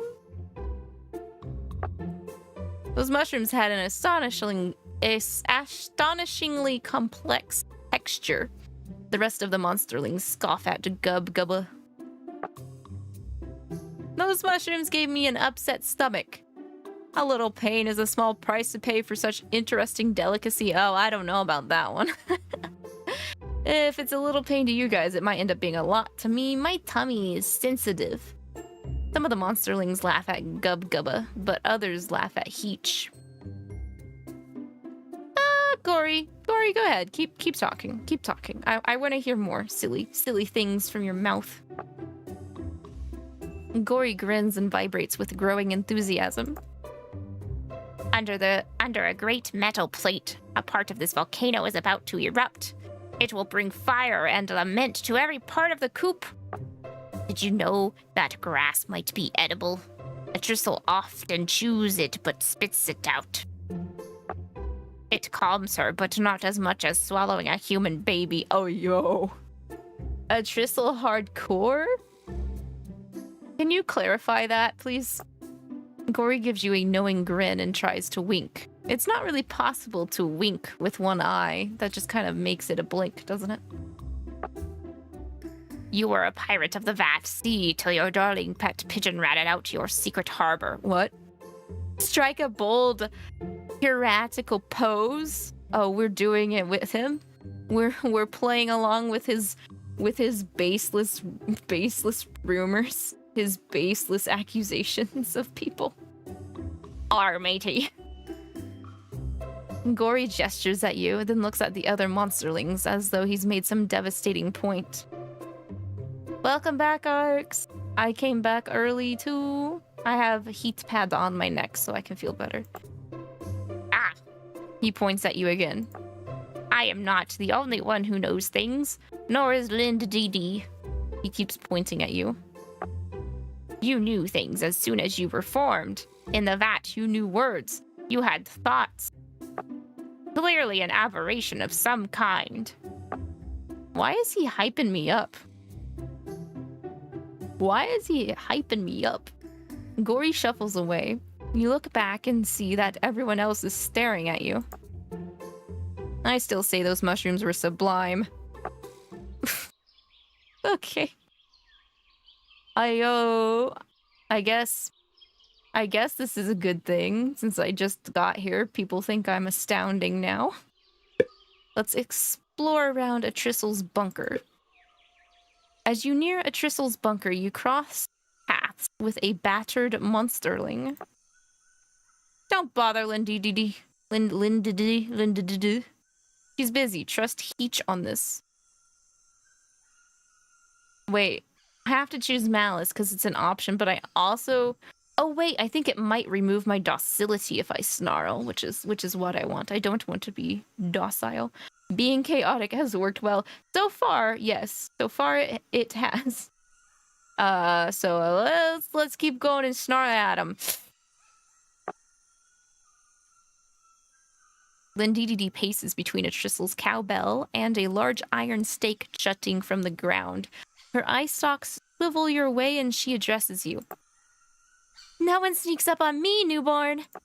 I'm LindDD, famed for my stupidity and ignorance. Hey, yo. Yeah? Really? I see.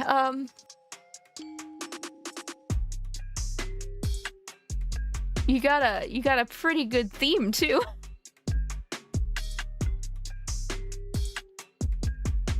I'll let her talk. I'll let her cook. I'm rightfully called a weirdo for trying to learn things. She points to her evenly spaced tracks alongside the bunker wall. But if I manage to learn this, I'll know the secret of hand-to-hand combat. Oh, CQC? That's stupid. You can't learn things by learning things. This is the metric system, 𝐒𝐔. Controlling distance during a fight is a crucial skill. By using the metric system, I can confound any opponent. It'll never work. Someone's gonna crack your skull. LindDD points at you. You there, what's more important in a fight? Strength or strategy? Ruck would not say strategy. Say that it's a balance of the two elements. Oh. It technically is.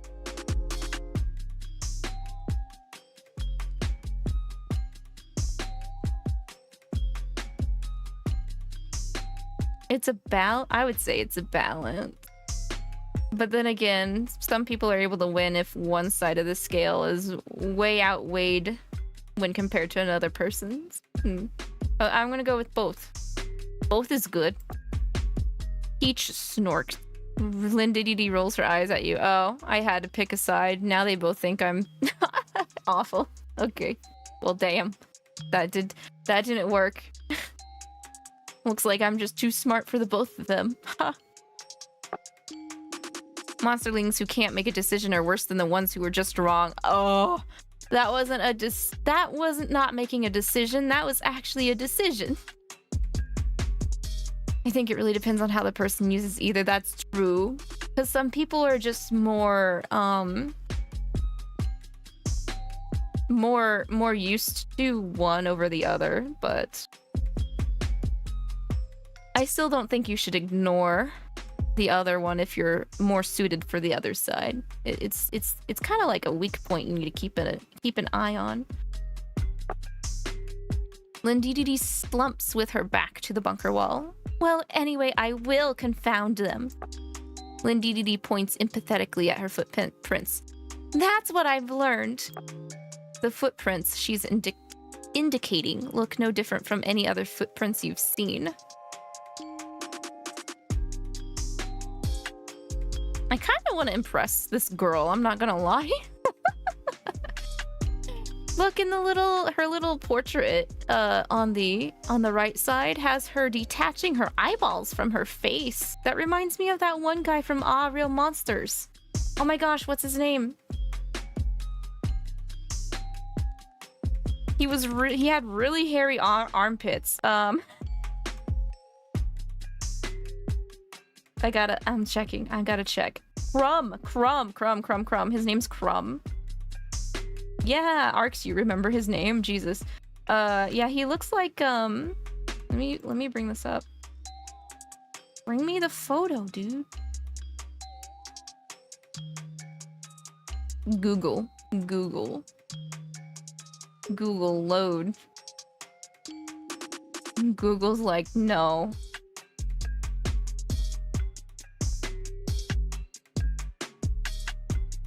Wasn't he a nice monster? I can't remember. I did watch some 𝐅𝐈𝐿 when I was a kid. I can't remember if Crumb was nice though.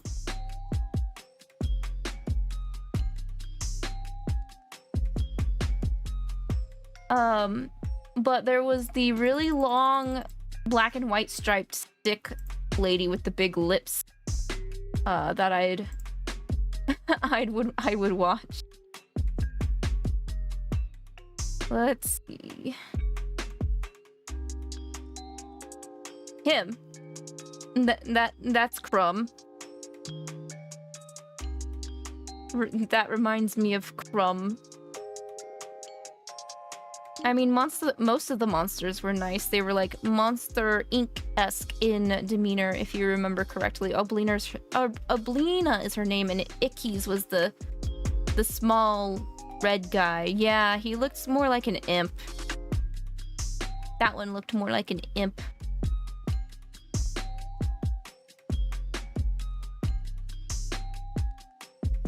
Let me see. Oh, there's the trio. There's a picture of the trio. Let's see.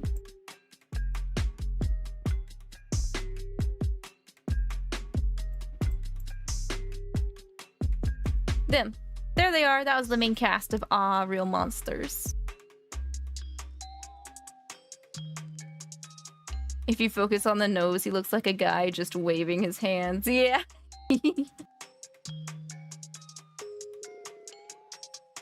I think Crumb wasn't really able to place his eyeballs on him, though. I think he had to carry them around most of the time, so, like, they would kind of fly around everywhere. But it was a little useful, because I think they used to, like, sneak around and stuff like that in the show. I'm pretty sure this was a Nickelodeon show, too. Yeah, they were always in his hands, yeah.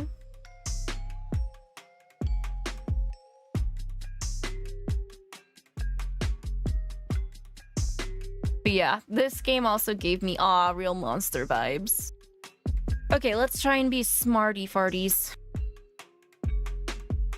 Look curiously at the footprints. They just look like footprints to you, but Linddd nods encouragingly as you study them. Permit me to demonstrate. I know this isn't the tussle ground, but the Elder won't mind as long as we're not too loud. No way, not again. You use tricks. That's the point, 𝐒𝐿. The tricks are the strategy. It's a waste of slime and energy. Trovart's trying to start one of his gangs again. Got to save your guts for the tussles. I could fight Linddd and learn something or save my strength for later.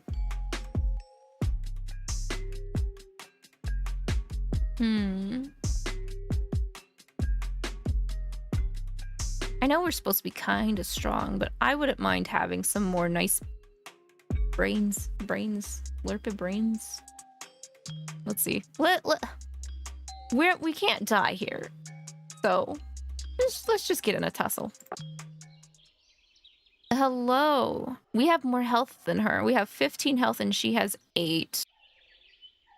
Linddd leans forward, glancing down at the footprints in the dirt. I don't want to run up and just punch her. We should probably fight strategy with strategy here. Take a long step and kick her, like Sanji. Your foot makes contact and knocks her back slightly. She loses 2 health.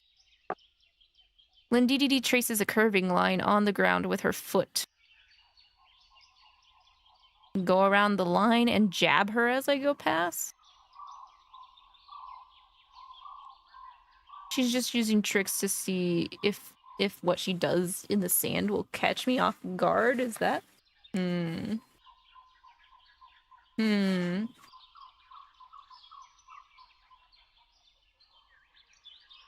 Is she drawing a line as if like how those one dogs won't move if you draw a circle around them? She set a mine? How do you know that?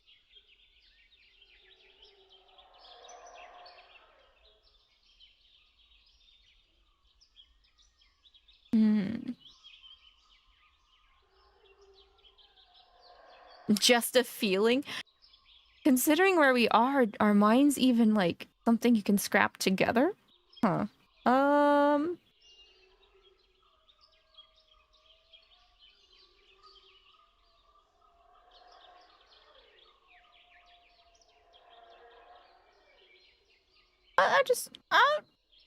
Let's try and jab her. I mean, at the very least. Okay, jab, you got her. She loses 2 health. Hey. They might. I don't know. She just wants you to walk over there in a specific manner. Linddd turns away from you, tilting her head to look at the ground. This is a trick attack from the side, ruck style.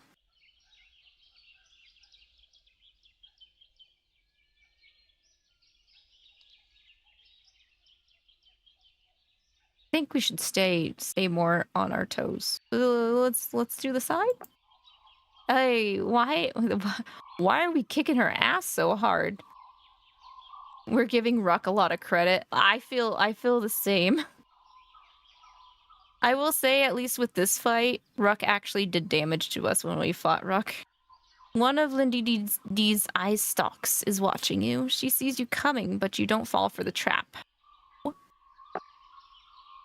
Linddd glances down at where your movements have wiped out the lines she drew in the dirt.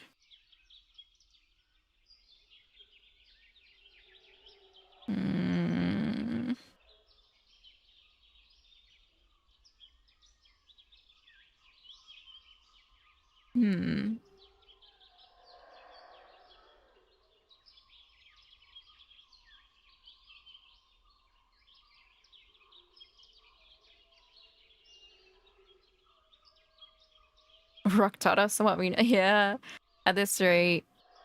I wouldn't say she's distracted. I think she was placing our movements so she could figure out how to counter the movements we've used on her.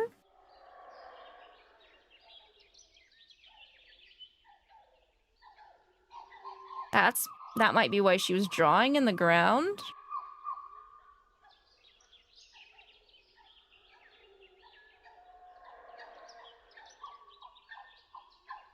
You want to kick her again? Okay. I have a feeling it might not be right because it's under the assumption she's distracted. I don't really think she's distracted though, but let's see. Oh, wow, what the heck? Never mind then. Never mind. Good call. It worked. She never saw it coming. You see, when we decide to just kick you in the face. Lindidi raises her paws to shield her head and surrenders. What was that? How nice! Where did you learn how to fight? Lindidi tucks her eye stalks. If only I were normal, all this information wouldn't burden me. She's been cursed with having big brains. Why did that seem so easy? Because it was. It was a fake. It was a false fake out battle. It was a battle that wanted to fake you out, but it didn't actually have any fake outs. Normal is an arbitrary range in the middle of a bell curve. Can you hear how stupid I am? I know that, but I don't know what a bell curve is. What? I can't be nice to her because the malice is too high. So I'm just gonna shrug. Meh. You rest for a while as Lindidi paces in awkward silence. All right. We need a schnork me because it's been a very tiring day with too much information. You slip quietly into the napping pit. Many monsterlings are piled up here, sharing mutual warmth from their naps, or for their naps. One monster sits apart from the rest, shivering. A voice hisses at you from the pile. Hey, newborn, you gotta nap with that weirdo Rancid. You gotta prove you're normal before we let you sleep in the warm. Shut up, Pyrex, I'm trying to sleep. No, you shut up. The cascade of shut ups wakes the whole pile. Guys, I need my beauty sleep, dude. Growl and snarl and make everybody shut up so I can sleep. Yeah. I need my schnork mimi, guys. Shut up. The 8-way argument comes to a halt. But they're all angry at you now. Alright, fight me. Fight me. Fight me. Something heavy bounces off your head. And you, Rancid. Don't go getting ideas, you still can't join us. Rancid, caught sneaking closer, stops mid-stride and shies away from the pile. Worth. Well, I did lose a point of flesh. We're at 4 out of 7. But that's still higher than our brains and guts right now. Okay, newborn, you're less weird than Rancid, so you can sleep with us. Your body is cooling rapidly. The warmth would be so nice. Fit in by taunting Rancid like the other monsterlings. Damn. Well, it's the malice. We gotta get that malice. You add a few insults to the list. Soon everyone is throwing awfuls of sand at Rancid. Poor Rancid. He probably stinks, though, I mean, with a name like that. You sleep untroubled by your fellow monsterlings. Hey, we're normal. We have been accepted into monsterling society. What did Rancid do? He's weird. He's weird just like Lindidi. You awaken near dawn to a strange, dry, slithering sound. Oh, but after the rest, we do have max brains now, and 6 out of 7 guts, but still only 4 out of 7 flesh. We need to eat something. Rancid's body is distorting and stretching under their sweater. Oh, are they changing? Rancid's paws contort and grab as their claws extend. Their arms pull in, then their legs.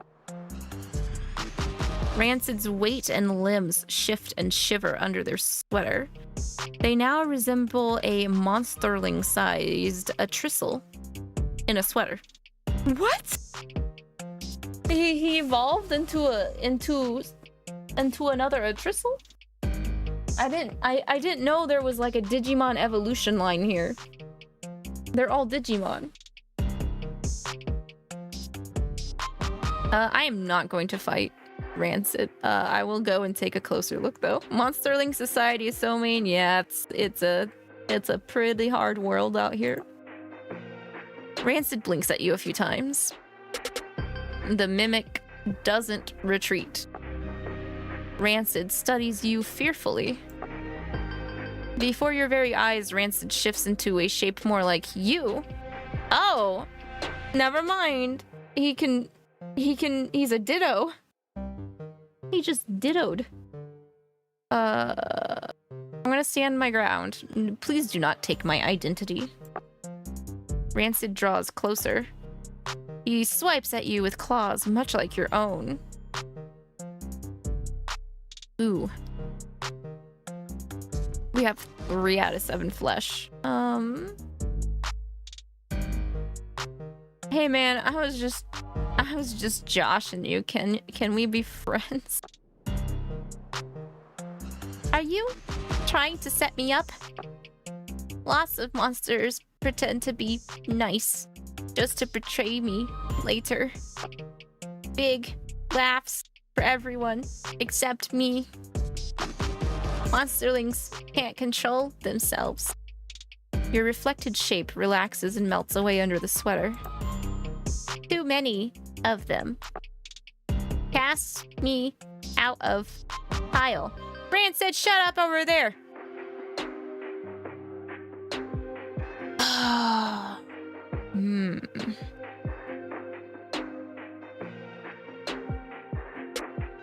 I mean, sleeping's only going to help my brains and guts. Those are okay.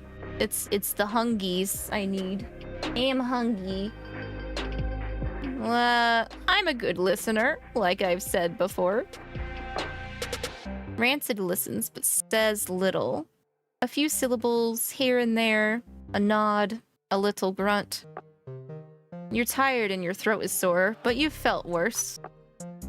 As the pile breaks up and everyone begins their day, Rancid turns away from you, then turns back and watches you with cool, expressionless eyes. Okay. I don't really want to make any enemies. The stone stump table. What's over here? Gubba looks even bigger next to the stone stump table. You wouldn't expect that since the table is so big, but he looms somehow. Sit with me. Be second in line. He stares at the empty table, waiting with implacable patience. His great form radiates calm. You wait. Now that you're closer to him, something smells odd. You smell... Is that cinnamon? I love cinnamon. I wouldn't say that's an unusual odor, but I'm going to comment on it. Gubba winks at you. He chews on something briefly, and the cinnamon smell intensifies. And you wait. Gubba's stomach rumbles. He belches. The spicy burp makes your eyes water, and it's worse because it smells so good. Can I have some? I really like cinnamon. Cinnamon's good. I miss my cinnamon twist donuts in the morning. Gubba's paws tighten lightly on his belly. Then he shrugs as if to indicate there's nothing left for you. Damn it! Ah! Mean. And wait. You realize that mealtime may not be for a while yet. You know, that's fine. I can wait. I really do need to... I really need to get my flesh up, so I'll just wait patiently. Oh, we got a boost to brains. Don't even know where to go and find this again. Not sure if the donut place nearby has any. It's so weird because, like, you don't see very many twist-shaped donuts in the first place. So it's like, You keep sitting as calmly and quietly as 𝐒𝐏𝐏𝐿. A bit of his intent calm rubs off on you. 𝐒𝐏𝐏𝐿 continues to stare and wait. Occasionally he mouths words like rarefied and scintillating. Scintillating. Gory wanders by, checking for leftovers. Those used to be at the gas station, right? No, we used to get them in the little donut, like, one-off picks at Dylan's before they, you know, decided to up and disappear and never return again in our town. But yeah, I haven't really seen them anywhere else. Yeah. Gory wanders by, checking for leftovers. I love the coop. The food isn't always sophisticated, but from time to time we get amazing treats. Haven't you heard, Gub? Atrisel went hunting today for fresh green vegetables. 𝐒𝐏𝐏𝐿 frowns as his belly convulses. Uh-oh. I guess he's not a fan of vegetables. And now the price cutter there doesn't even do their own donuts, you don't think? Oh. Well, damn. And gallons of pure, clean water. Just the way you like it. 𝐒𝐏𝐏𝐿 groans. Half-digested slime issues from 𝐒𝐏𝐿's horrified mouth like chunky lava. It splatters across the otherwise empty table. The sight of the rich, greasy vomit makes your belly rumble. There are spices in there. Ooh. Ooh. I don't know about eating vomit. 𝐒𝐏𝐿 groan, owner of the Grubside Grubadome.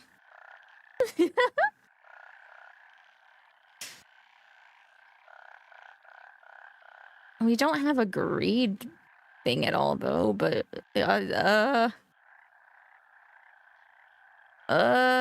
mean, I don't mind eating the healthy food.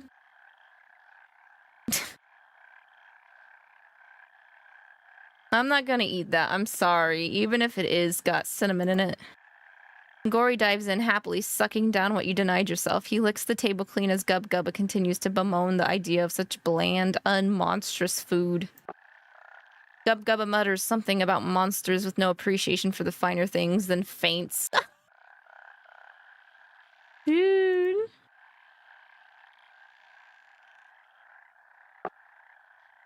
Atrisel hides the remains of her plastic babies by injecting them into 𝐒𝐏𝐿. What? Are you talking to me, Gory? Gory's eye seems to be focused in your direction. He seems to be sharing a great secret with you. When the elder Gratrag finds out, he'll have the Council of Elders turn her to stone. The feeding bell jangles. Monsterlings howl, and the lid of the tick tank vibrates. Just once, as something slams into it from below. Atrisel approaches, dragging a steaming tub of moldy lichen soup to the table. Soup. You got soup from the soup stall. Atrisel pulls a wad of bat heads from beneath the surface of the soup. I want those brains. They can stimulate the body and the brain. 𝐒𝐏𝐿, leave that for me. I want a big portion for once. Old Monsterling, please help me. I will see to it that you get a bite of the good stuff.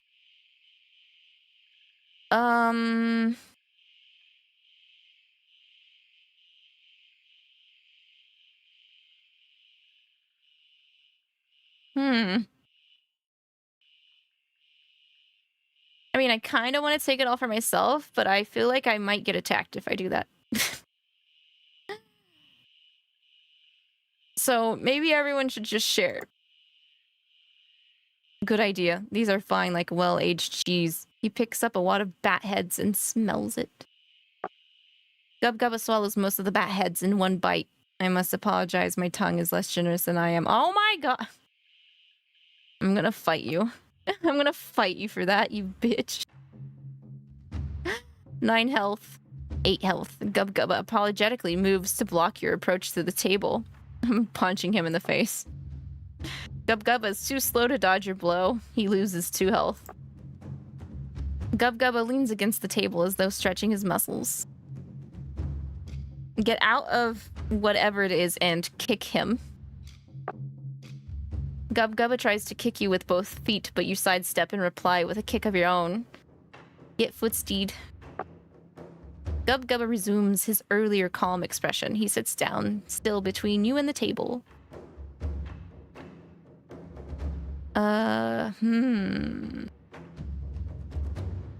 If he's in my way still, I don't want... I mean, he's kind of slow, but...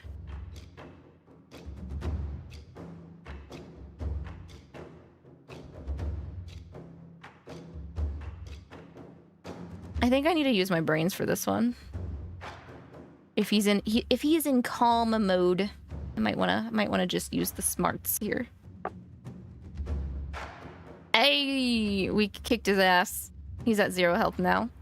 You pull off the move as smoothly as Ruck ever could. Why are we giving so much credit to Ruck? Even without enough bat heads, there's enough soup for everyone. It fills your belly almost to bursting. Okay, we've got our flesh and guts maxed out. But we are only at 3 out of 8 brains. So I need to reserve my smartsness. Ruck is still stuck in that tick tank. Atris will put him in. I'm a little worried for him. I have a feeling he might come out stronger than us and beat the shit out of us if we make him mad. Actually, speaking of tick tank, let's look around and see if we can't maybe try and talk to him. Meander about the tick tank. Many monsterlings wander in a daze, stuffed full of moldy lichen soup. You are one of them. Your footsteps change sound as you walk across the metal roof of the tick tank. The vast steel plate covers its entrance and all the ground around it. A monsterling beckons to you. Ah, a new arrival. He doesn't look dazed at all. Dull thunks resound from beneath the metal plate. That's been getting louder lately. But enough about weaklings who cry in the night. Can I trust you to not trust me? What? Do you believe in the me that believes in you? Who? Since all monsters are traitors and liars, I think it's courteous to voice the fact that we do not trust each other. Now, as an exercise of distrust, can I ask you to turn around and fall backwards? I will catch you. Shove him down before he can do something to me.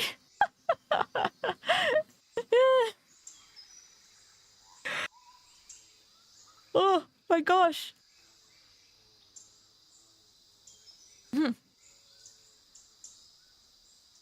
Stella, would you shove somebody down? I was like, screw your exercise of trusting not trust. I choose the other route. Why have you turned away from us, honey? Why have you turned away? You were so generous earlier with your toe beans and your cuteness.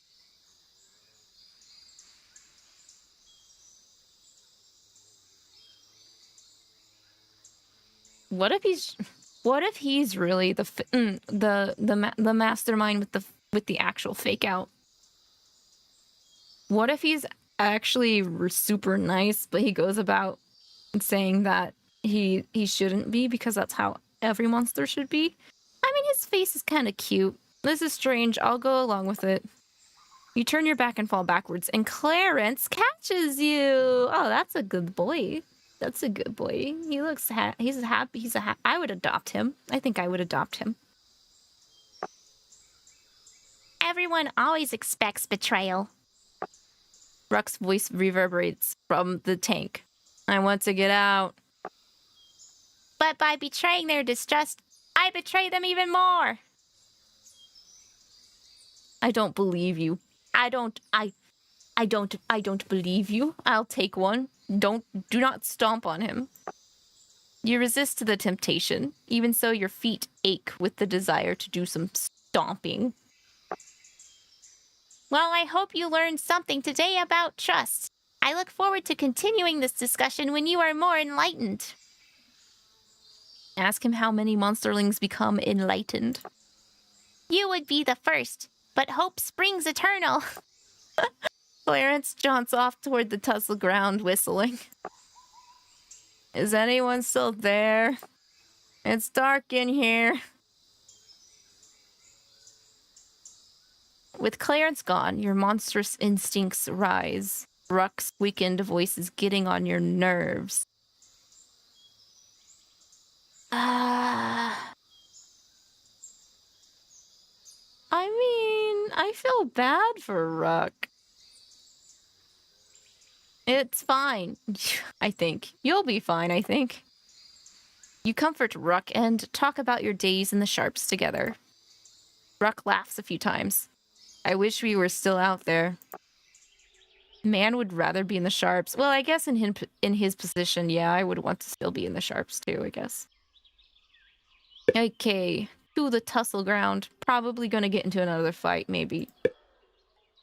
The tussle ground touches all the other areas within the walls, making it the heart of the coop. At the heart of this heart, a tall monsterling walks with a few shorter ones in his wake. The big fellow approaches you, and the littler ones follow him in your direction.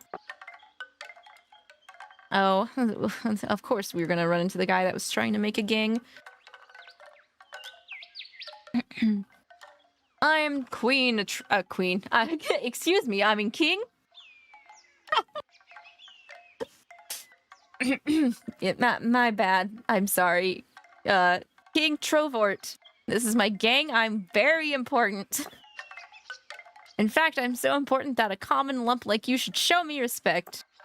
Trovort extends one foot in front of him. Get down and kiss my toes. No. Trovort looms over you. You'll be the first one exiled once I become king of the coop. At least I didn't have to fight him. Gangs are the best way to survive in the coop. He walks towards Tristle's bunker, then stops as he comes face to face with Lynn Diddy. Lynn Diddy. Diddly fiddly. Check it out, Lynn Diddy. I have followers now. We can make you join up. You can add 100 lackeys to your gang and I'll still refuse. That face is a mood, Lynn Diddy. Gangs form to suppress information. They're almost like a cult. Human gangs would spread lies and bully people into repressing truth. You know what? I mean, she right. But gangs are also an option for people that are at their lowest to try and, like, pick themselves up from being at the lowest, too. Oh, damn. I don't want any docility, so I guess I'll use guts. Trovort backs away from the two of you and his followers push him forward. You think I'll take that kind of gruff from anyone? One of Lynn Diddy's eyes swivels to focus on you. Lynn Diddy frowns ever so slightly. Trovort leaps at Lynn Diddy. She catches him with one paw and twists her body, rolling him into the big tussle ground rock. Ayo. She just pulled off the CQC. Trovort's followers move in to help their leader. Shy away from the fight or jump in and support Lynn Diddy. Diddies.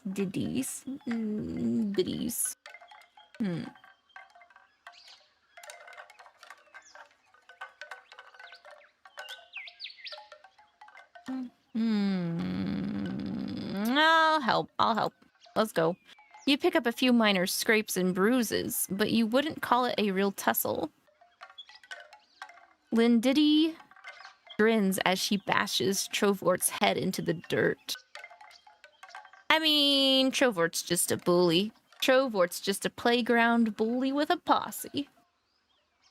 Plus, that fight really didn't do anything. We still have full flesh, so... Trovort rubs his face with both paws. I could have won that if I had more quality monsterlings with me. What are you talking about? It was 1 versus 1. That's why I wanted you, Lindity. Don't try flattery. It doesn't suit you. Trovort and his minions stalk away just slowly enough not to be running. Fast walk. Finally, I can return to my research. She picks up a stick and begins scratching lines in the dirt. You wouldn't fit in with that bunch anyway. You're too smart. Thanks, I'll take that as a compliment. Back to the table to eat. Everyone gathers at the table. A Tristle empties 3 plastic bags full of tadpoles. Ooh. I don't have much. Well, wait, my flesh is full. I don't really need to overeat. I'll eat my fair wait a minute. But I could also expand. You know what? I wouldn't mind eating tadpoles compared to headless or to the bat heads. So slimy limey, let's go. You shove a kick elbow and smack several monsterlings on your way to the tad pile. Gory steps in beside you and helps you fight your way to the table. Okay. I will be your wisdom, old monsterling. You and Gory each get a bigger meal than anyone else. And for using guts, we got 2 guts back. Almost everyone walks, waddles, or oozes to the napping pit after the filling meal. We need to take a nap. If we don't take a nap and use brains, we'll have 0 brains. So we need a refuel.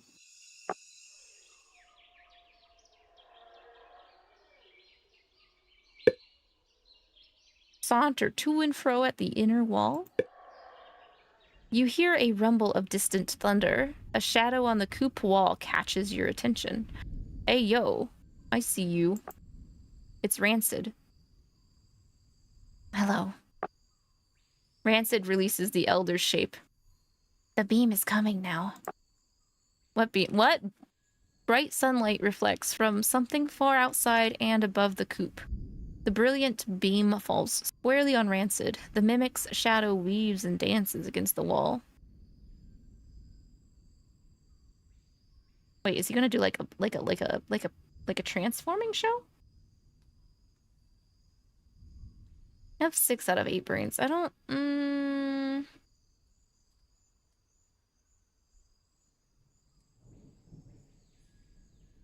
Far outside and above the coop.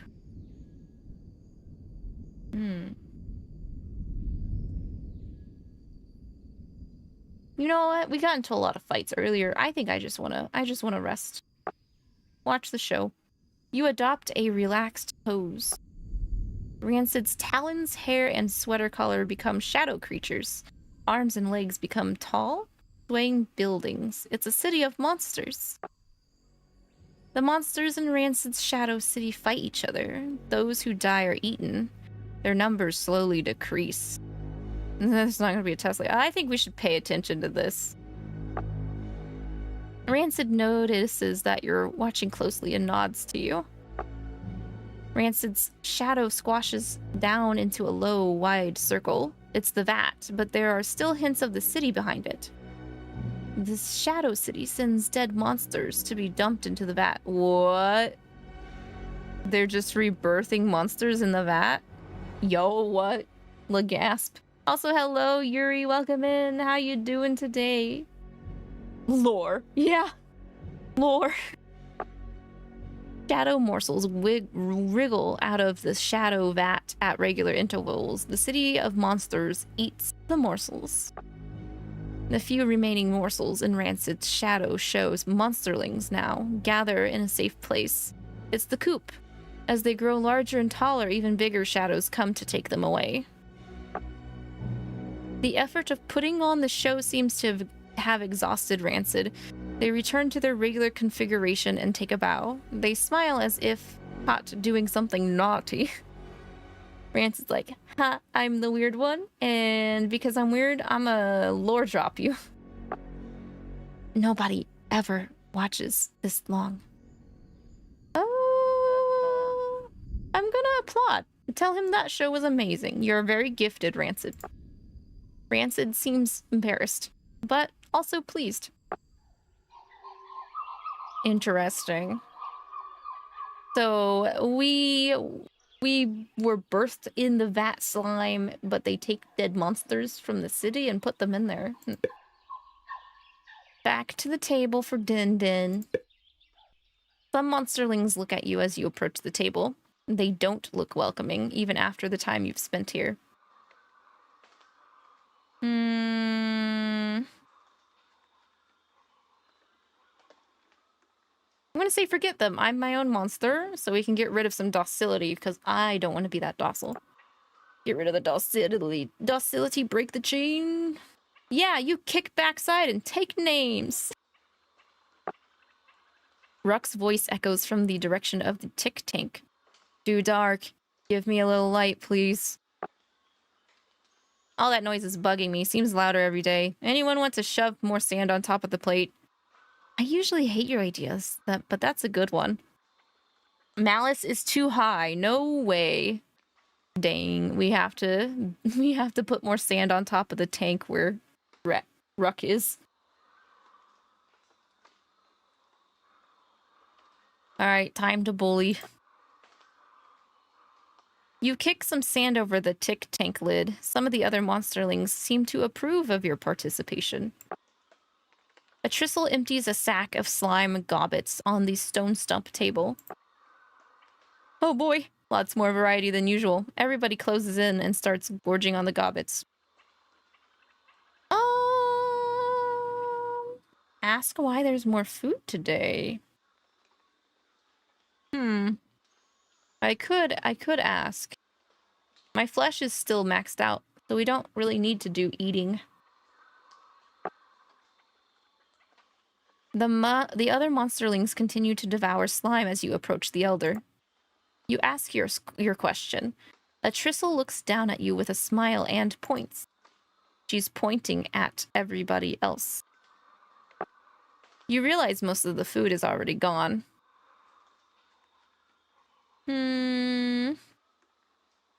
Well, damn. I was hoping she'd answer us, because when I asked her a question earlier, she actually answered. Dang it. Fine, big mother monster.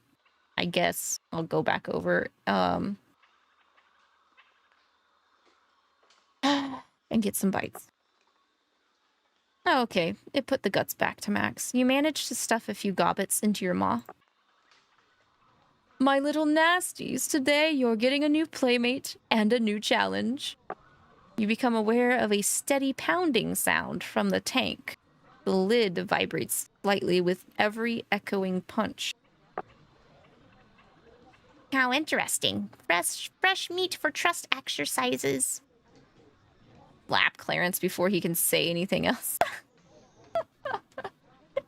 Well, we gotta do it. It's malice induced. Clarence smiles at you, but he also shuts up. For now. For now. A Tristle points at all the monsterlings, one at a time, counting softly. This should be interesting. A Tristle walks to the tick tank and puts one foot at the edge of the metal lid. Is she releasing Ruck? Most of the monsterlings back up. I'm gonna stand my ground. I mean, if it's Ruck, I can say, "Hey, homie, how's it hanging?" A few eyes are turned toward you. They hold something like respect. Lindiddy and Gory stand just behind you. You knew Ruck before, right?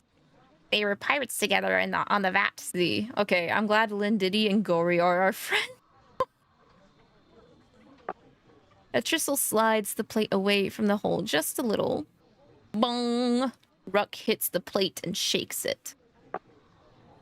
Burning lava, also known by the secret name magma, can move as fast as rocket sled. I look forward to seeing this principle in action.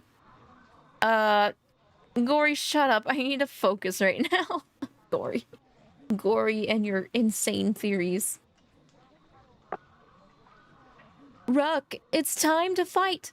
Just like you wanted. Oh, man. Hey, Ruck, remember the times I bullied you? It's because I had to choose the malice options. It's what we voted on. A chisel pushes the steel plate the rest of the way off the top of the tank.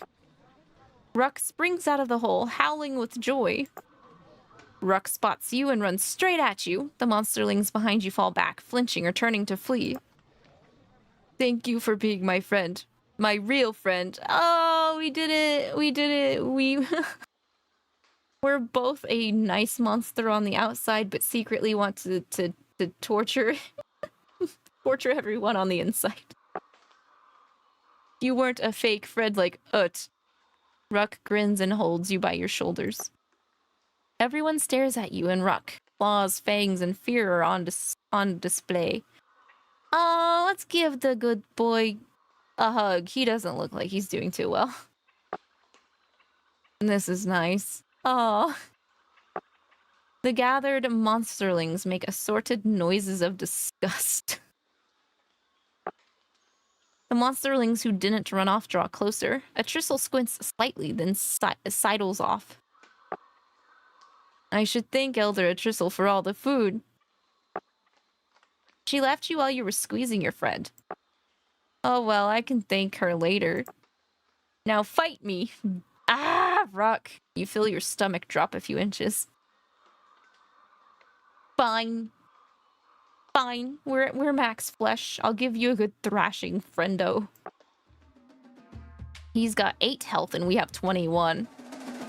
Ruck wiggles with delight and throws a simple punch in your direction. Let's lean. Ruck smiles as you avoid the punch.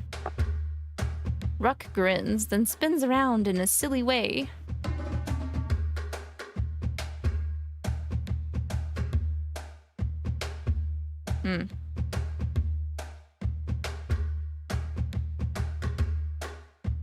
I'd rather try and take a strike at him. Let's see. Let's pretend and then duck and go for the belly. Alright, alright. Ruck cries out in happy surprise as your punch connects. Loses 2 health. Ruck crouches, wiggling from side to side, and then pounces. Kick him in mid-pounce. I'm liking a lot of the kicking options.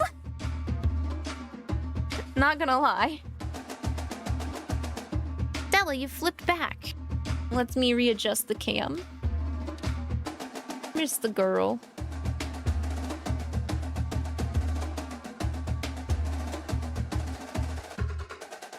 Man, the snares are going hard on this track. You want to kiss the tamago nigiri? No, you want to lick your paw now because it's too close. Well, can I boop you with it? Boop. Gave it a kiss. Good girl. He really has unga bunga. That's really what he's all about. He wants good friends that he can fight. Which honestly isn't that much different from Nemona from Pokemon Violet and Scarlet. Anyway, kick. The kick. Oh, he got us. Ruck laughs and catches your foot with both paws, then throws you to the ground. Damn, he slammed us. Ruck turns, picks up a passing beetle, and makes a show of eating it. Why would you do this? I guess I'm ready for this kind of trick, question mark? Ruck moves smoothly from eating to kicking, but you're not surprised. You block and duck at the same time. Okay, good. Ruck picks up both paws and dances, showing off some fancy footwork. He's footloose. Dance the same way. Block, block, punch, punch. We're doing the super zoomed in focus like shonen fighting. Let's go. You imitate Ruck's footwork and manage to get in a hit. Ruck laughs again. Okay, well, we got him down again. Ruck does a clumsy cartwheel that looks like it will end on your head. Why would we punch slow? I've got the guts. Let's catch him in the air. Let's clown him with the same technique he used on us earlier. Ruck's weight bears you down and you both get squashed a bit. Okay, so we both took hits from that. Fair, fair. We still have a point ahead of him though, so looks like we win this fight. That was great. You're a good friend. I'm glad you fought me again. I was getting so rusty. Many of the monsterlings seem impressed that you would fight such a strong opponent willingly. Not everyone is impressed, but more than a few. Ruck bounds away in search of another fight. Wait, infinite brains? What? What do you mean it costs infinite brains to invent Gory's rocket sled and use it to fly away from Ruck so you can get some rest? What? What is that? Okay, game. Let's just find somewhere to lie down. You regain your feet and hobble in a random direction. So dizzy. As your consciousness fades, you hear a series of crunching sounds. Okay. Well, can't really do anything about that. We gotta sleep. You jerk awake to the sound of even more fighting. Ruck, don't fight everybody, please, in one day. That's it. Be a little faster next time and you can dodge my punches. He really is beating everybody up right now. I trust you won't do that again. Yeah, right, Clarence. Brunch. Ow! I was wrong to trust my intuition, Clarence. Wow, that monster has so much energy. Do they ever stop attacking? Well, of course, but attacking is like breathing. Gory, that doesn't make sense. Consider my words. Breathing is good, but what will happen if we breathed all the time?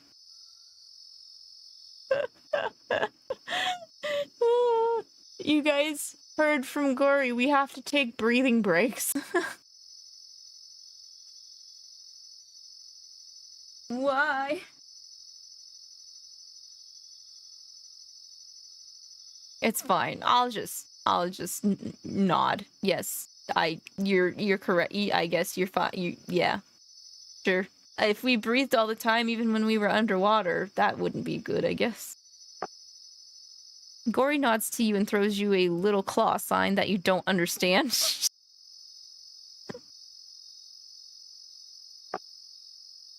We do, you dope. Everybody breathes all the time. You make a salient point for once. What I meant was that yes, Ruck should calm down eventually and breathe. Time passes as you sleep again. This time, you manage to recover more of your scrambled wits. Alright, everything's maxed out aside from 1 point of flesh. The napping pit. We just try to live in a coop gone mad. Your eyes open. You're lying in the rocky dirt by a Tristle's bunker. Oh, good, you're awake. Gory tried to draw on you, but I stopped him. Oh, thank you, Lindiddy. Lindiddy's left eye stalk swivels. Uh-oh. She spins to face Ruck. Ruck springs at Lindiddy. Tell Lindiddy to punch as hard as she can because Ruck respects strength. Tell Lindiddy to dodge. That's what Ruck taught me. Stay out of the way and keep my head down. I'm gonna be a Piccolo here and say dodge. I've got this. I don't need your advice. Okay, girl. Ruck jabs Lindiddy's head and shoulders with a few quick punches. Should've listened to me. You should've listened to me, girly. Lindiddy breathes in, then out. She adopts a measured fighting stance. You gonna try and CQC Ruck? Lindiddy's punches don't seem to have any effect. Ruck isn't even tiring. Lindiddy keeps dodging and punching. This is a pretty good fight. Finally, Lindiddy slumps to the ground, exhausted. Ruck backs off, breathing just a little harder than before. That was good. We both learned things. That's the best kind of fight. Ruck dances over to you. Fight? Please, oh my gosh. Okay, fine. Fine, we'll fight. Just to make you happy, sir. 18 versus 8. Ruck comes straight at you. Paws up. Is he gonna glomp me?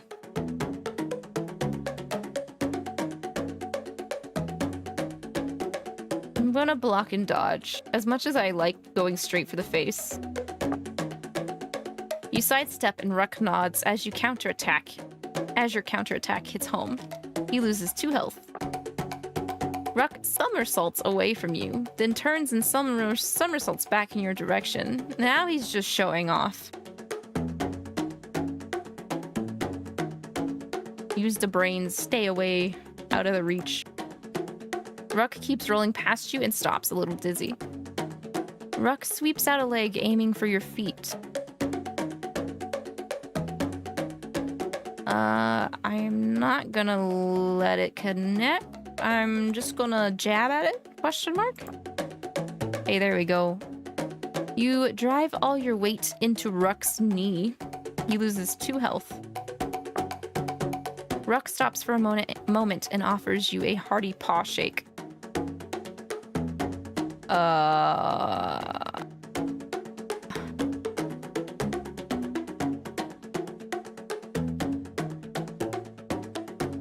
don't know. I'd say he likes fighting more than friends. Stay back. You keep your distance. Ruck hops up and down, then springs forward on both paws in a lopsided flip. Last time I tried to catch him, he was heavier than me, so let's do this somersault under Ruck and then lash out from behind. That's sweet, there we go. You kick Ruck in the backside. He loses 2 health. Ruck reaches out for your paws, trying to grab them both. Can we hold hands? Grab his paws to set up a surprise kick. I'ma hold your hands so I can kick you. There we go. It works, and you get off your attack before Ruck can deliver a headbutt. Ruck nods and smiles. He loses 2 health, and he's out of health. He just got wrecked. Ruck got wrecked. You won. Lindiddy and Ruck both cheer for you. Lindiddy clears her throat. Ruck, could you please stop jumping on everybody? At least let us rest in the napping pit. She's got that right. I haven't slept a wink in days, in nights. No deal. Ruck bounds away. I thought Mommy Monster said that you can only fight in the tussle pit. Ruck. Why are you getting special privileges? Gubba ambles in your direction. Lindiddy, did you ask Ruck friend about an end to the violence? I need my sleep. No, Ruck said chaos. Ruck says I need violence. 24/7. I'll help if I can. He's definitely going at it. Gubba smiles at your offer. The sunlight streaming through the great gap in the cavern ceiling angles away, then fades. The air grows cooler. The coop goes quiet at last. This old cavern was full of lava, monts, or magma. I'm not sure which. Long ago it changed. Now it's full of monsters instead. You can see it quite clearly in your mind's eye. Great rocky monsters digging in human ruins. Lava or magma drained away. All right. Let's think about it. Let's think about this lore. You know, if you make a mental picturization or something, fine, make a mental picturization or whatever. Something. Adults drinking bottles of something that smokes and bubbles. Focus. We have 4 points of brain left. The vat being built by huge, strong paws. Really squeeze my brain for that last drop. Ooh, we got a +2 to our brains max. Now we got 10. Try as you might, you can't coax any more pictures out of yourself. The effort has left your mind exhausted, but you can already feel it recovering. Are you thinking or remembering? I think you're remembering. You two are weird, but then again, who isn't? You hear a click and a creak loud in the nighttime stillness. 𝐿 swings the coop gate open and enters, and then turns and refastens the hat. Or latch, whatever. She closes the damn gate. Ah, yes, something new perhaps for the refined palates among us. Among us. 𝐿 looks from the tussle ground to the stone stump table, both strewn with unconscious monsterlings. Some are bruised, others just exhausted. Well, I've got to head to get bed. The calling of school will come in a few hours. Have a nice night or day, everyone. Thank you, Silvar, for joining us. Sweet dreams. I hope school is well for you tomorrow, and we'll see you next time. Oh, she's gonna be mad, I think. Carnage and exhaustion. Very nice. She smiles faintly as she lowers her net to the ground. I smell meat. Elder 𝐿, is that for us? And are there spices? Soon, little one, but no spices. Ruck suddenly pounces on one of 𝐿's legs. 𝐿 doesn't even flinch.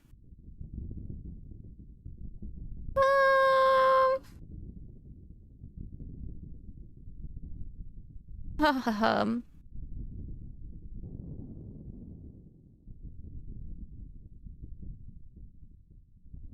mean,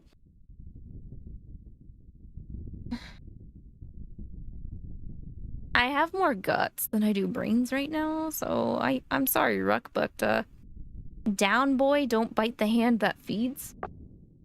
You smash into Ruck as hard as you can. Ruck doesn't budge in the least. Oh. Well, I tried. 𝐿 flicks Ruck away with the back of one paw. Ruck bounces off the door of her bunker, then lies prone. Ruck holds up one paw, balled into a fist. Ouch. Hey, good fight.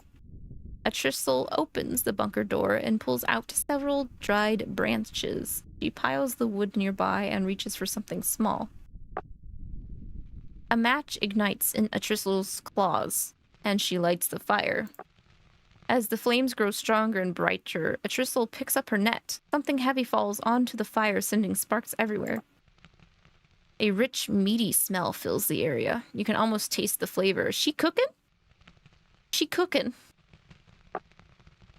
Monsterlings gather at the edge of the firelight, watching the beast carcass cook. Eyes tear up from the smoke, bellies make all manner of noises. There will be no feeding bell tonight, and the food is not as you see at the table. 𝐿 points at you and You two circle the coop and find anyone who's hiding from Ruck, bring them to the fire. 𝐿 leads the way toward the napping pit, but stops at the tussled ground. You know, that meat smells really, really good. I want as much of it as I can get. What if we hang around behind the big rock, then come back and say we told everybody? I bet 𝐿 wouldn't notice who was missing in all the shadows, so we could eat more of that good stuff. No, buddy. Nah, buddy. Nah, I'd rather not make someone bigger than me that's been kind to me mad. You insist in 𝐿's sighs. It won't work if we didn't both do it. Oh well. You roam across the coop, nudging and kicking sleeping monsterlings. When you return, there's still plenty to eat, but you could have had even more. 𝐿𝐵 takes a hunk of the feast beast and starts waving it at Pliny, but his heart isn't in it. Salt and slime! 𝐿𝐵's not lecturing anyone about flavors. More claws scrabble at the wall just outside the coop gate. Everyone keeps eating in subdued silence.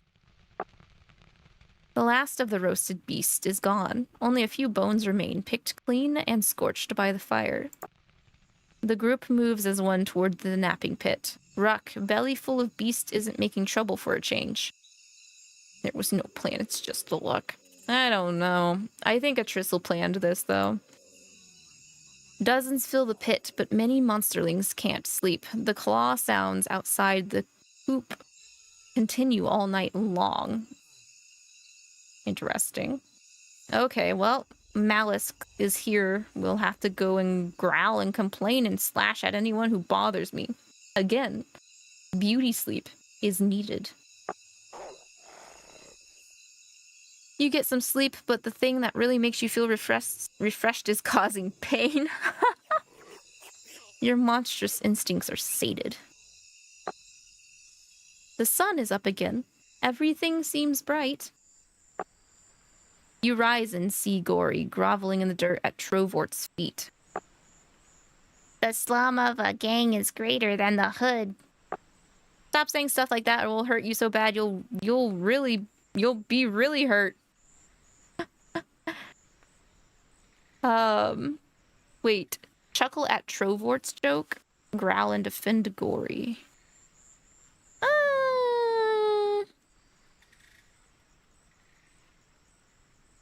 Say, leave Gory alone. Now you've said you know something about Ruck, so tell us. Ruck is a harbinger of doom. Soon we will all be eaten. You notice Ruck sneaking up behind Trovort and his gang.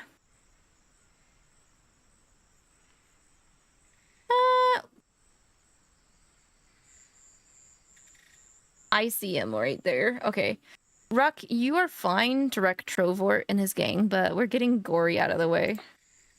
As Ruck begins flinging the weakest monsterlings away, you shove Gory to safety. Thanks, old one. First Ruck, then the noises, then Ruck again. Pyrex frowns and strikes a pose. I need my beauty sleep. You sure do. You leave the battling monsterlings behind and wander over to the stone stump table. Lindity holds up a rope, at the end of which dangles a Tristle's feeding bell. I have an idea. Help me out. I've been thinking more about what's normal and what isn't. Apparently, normality has something to do with a bell curve. But I'm too stupid to know what that is. You feel your malice rising up, whispering in your ear. Ooh. Ooh. Oh. Well, I don't think it's gonna make her mad, but it's pretty dumb. Lindity just nods at your nasty words. She sighs. So I'm conducting tests with our Tristle's bell. Starting with that gentle ring, I'll study what happens as I increase the volume. Gubgubba comes over to sit next to the table. I heard there's a bell ring. Is there something new?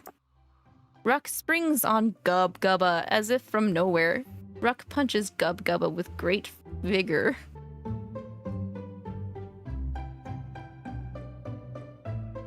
I think if I yell, I lose my malice.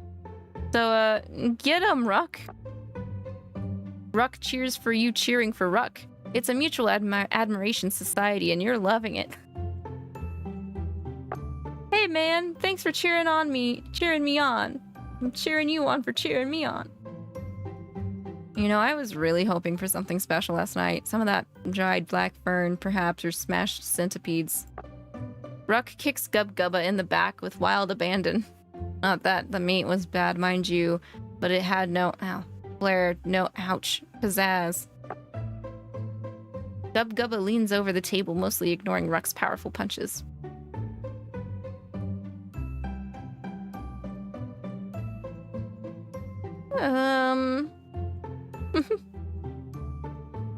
I just say, dude, sorry, you should just go back and rest. There's no food. No more food.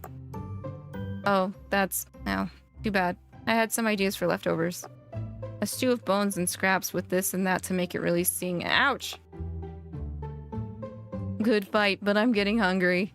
They continue pummeling Gubgubba. Gubgubba finally succumbs to the punching and collapses, lying mostly on top of the table. Ruck stops punching Gubgubba, scratching their head. Why did that take so long? Am I getting weaker?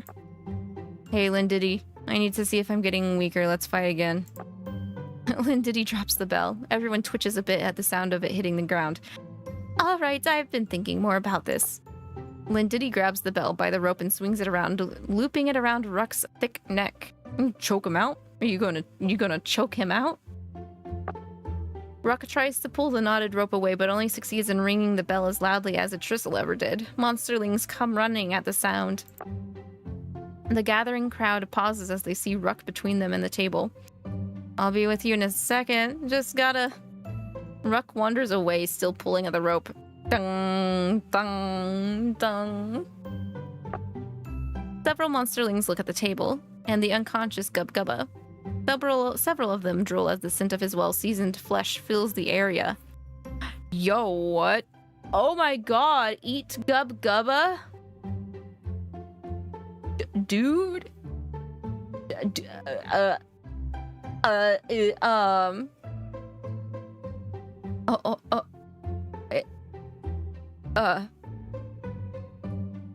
Well, I mean, he would be pretty filling. And it's the malice talk. I think I have to pick the bottom to get malice. I think if I stop them, that's technically a nice thing and it lowers my malice. Oh god. Okay. We're feasting tonight. I got an achievement for eating him. Oh. He's delicious. So many different spices and seasonings have suffused his flesh.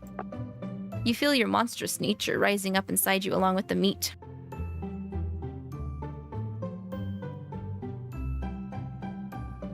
We don't need to think about this. Why didn't we just eat more? Dung, dung, dung. Ruck comes staggering back toward the table. Ruck finally gets the bell off of their neck and throws it at Lindidi's feet. The remaining crowd flees from Ruck's renewed onslaught. Ruck chases after them.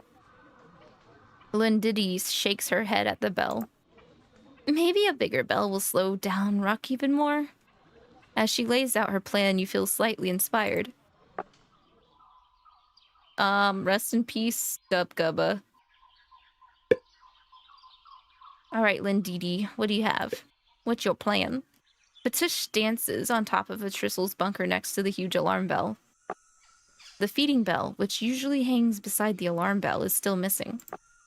Monsterlings climb the bunker walls, hoping to get out of Ruck's reach. Patish kicks them down as they reach the lip of the roof. I'm the coop's lookout. If you're the lookout, how come you didn't alert the elder when someone stole the feeding bell? Let me up, Patish. I can't fight Ruck again. I'll do whatever you want. I want you to stay down there. Kick. Akno hits the ground like a sack of meat. Time to laugh at others' misery again. Ha ha ha. You feel a shiver of pleasure as you express your inner cruelty. Patish turns and looks over the coop wall. Huh? That's funny. Sit and drool. Okay, if Patish is looking at something, maybe we should go and see what they're looking at. Not gonna talk about... Yep, nope. It's just a natural thing. You clamber on top of Akno, but you still can't see much. Why is that adult wandering the sharps alone? He should be afraid of the adolescent gangs, or they should be afraid of him. I have seen this sort of thing before. It suggests a troubling alliance. Something large shakes the gate. The gate shakes again. Hungry. I'm just gonna watch and wait. Loar, I think, yells a lot of nonsense at Patish, trying to distract her while Akno climbs up from the other side. Kick. Pathetic. Akno slides down to the ground again. The gate stops shaking. Gah! Bite my arm to distract myself with pain. No, I'm not gonna use flesh if we have to get in a fight, but I will stand fast. You hold on to your equanimity.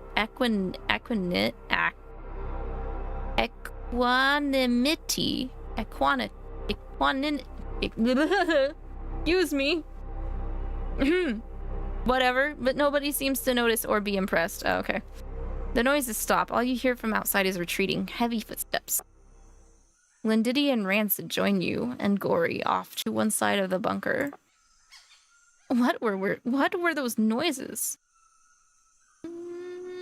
I'm pretty sure a feral adult just showed up. Lindiddy shudders and gives the coop gate a fearful look. Akno, Loar, and the rest of the monsterlings at the base of the bunker walk off toward the tussle ground. The sound of Ruck fighting other monsterlings echoes from all the walls of the coop. Wow, such violence. The fighting begins to die down. Wow, Ruck beat up everybody. I sure am glad to be safe up here.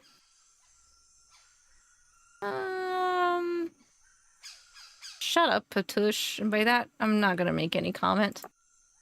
Lindiddy looks up at Patush. No, at the big alarm bell next to her. The feeding bell was too small, too light. Lindiddy leans close to you and Rancid, then reluctantly beckons Gory over as well. Hey, help me sneak up there to get that bell. I think it's the key to slowing Ruck down. I don't see this so-called key, but I will do as you ask. Patush, have I ever told you about what the sun really is?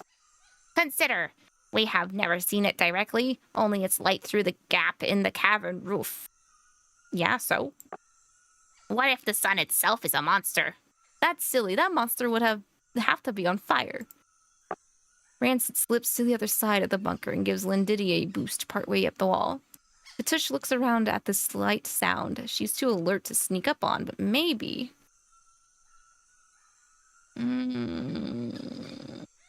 shout insults at Patush to distract her. Let's see.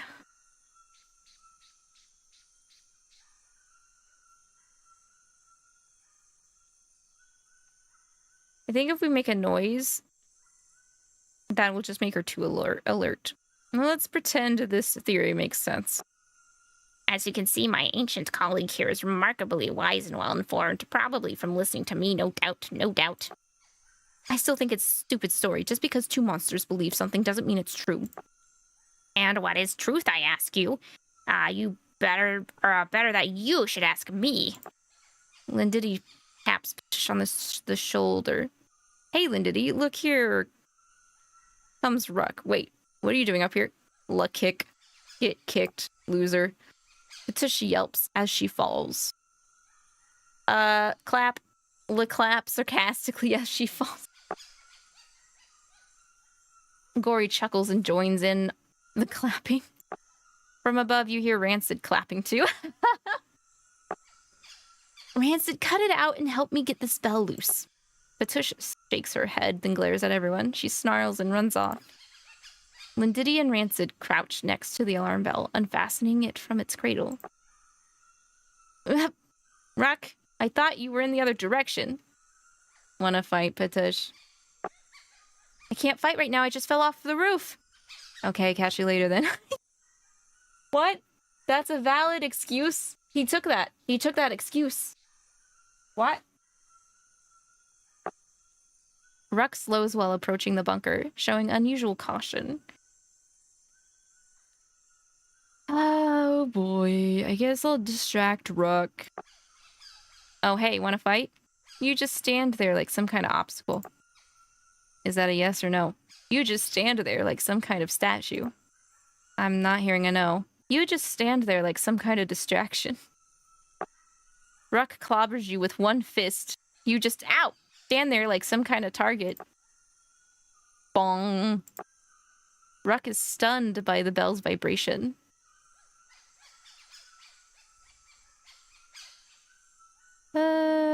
Grab one of the chains and tie Ruck to the bell. Or get away before I get hit and let Gory do it. I can do it. Let's tie him up. We're very good friends with Ruck. We're tying him up. Nice. Yes.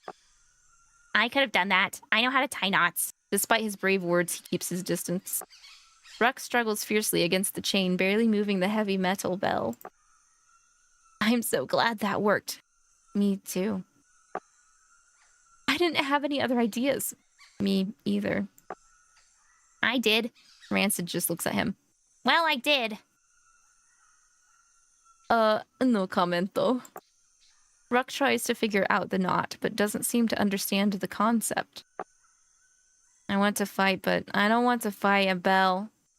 Ruck punches the bell several times. Bong, bong, bong.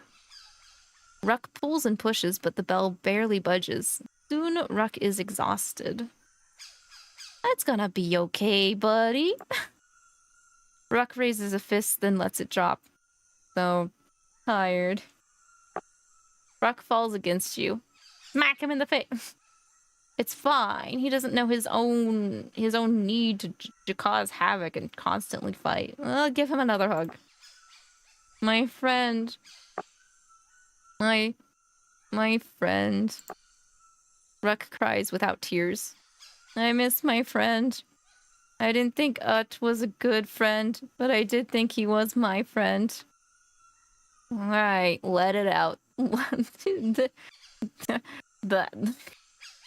The atmosphere has changed drastically within just a few clicks. You rest as Ruck shudders and sobs. Oh, finally. What is a Tristle doing?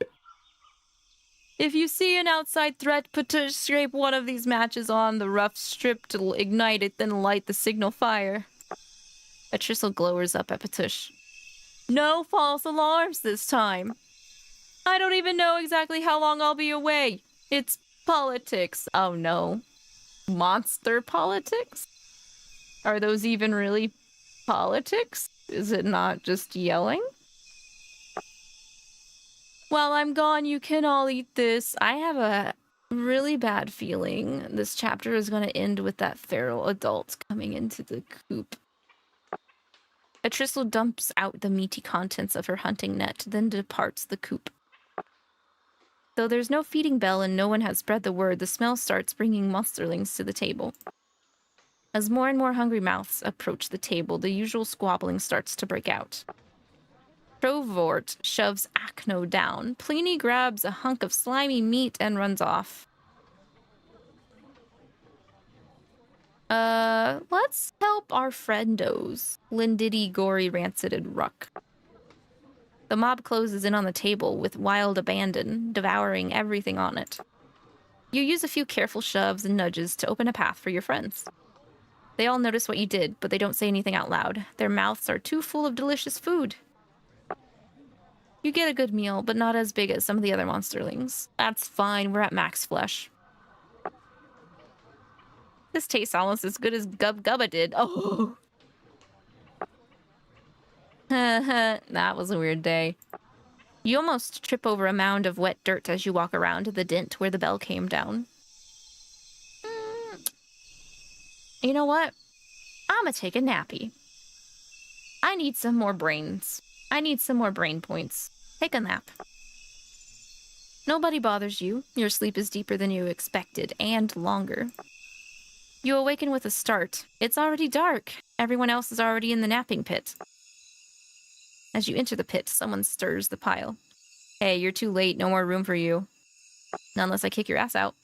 Ruck, if Trovort has enough energy to complain, I bet he has enough energy to fight. Good idea, Lindiddy. Whoa, no need for that, Ruck. I take it back. Can he do that? Backsies are an honored tradition like piracy or punching faces. Okay, Gory, I guess I won't fight Trovort if he really wants backsies. I do! I'ma sleep more.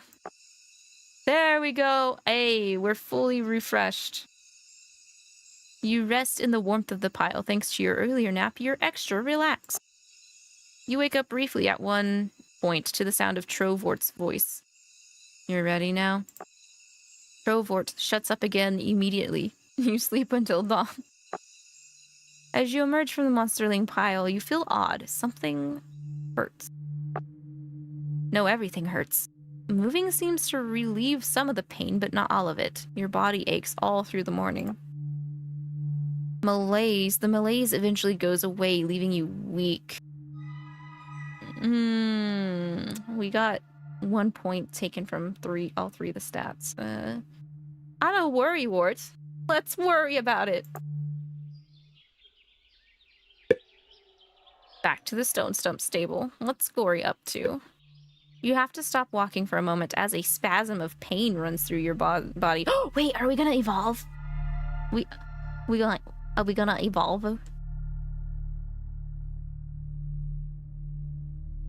Youch. Leaning on the table helps relieve the pain in your legs, but your arms still hurt. You stagger onward and come up on Gory. He looks up from the dirt he's been poking at as you approach.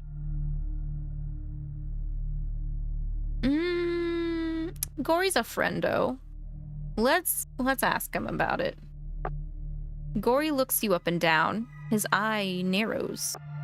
I'm glad you came to me with this problem. He holds up his claws and stares at them for a moment. This one. Gory starts sharpening one of his claws against the others. This is a little suspicious. Gory. Ah, now that my instrument has been properly honed. Gory jabs toward the small of your back with the sharpened claw. What if he's an acupuncture man? 𝐿 update?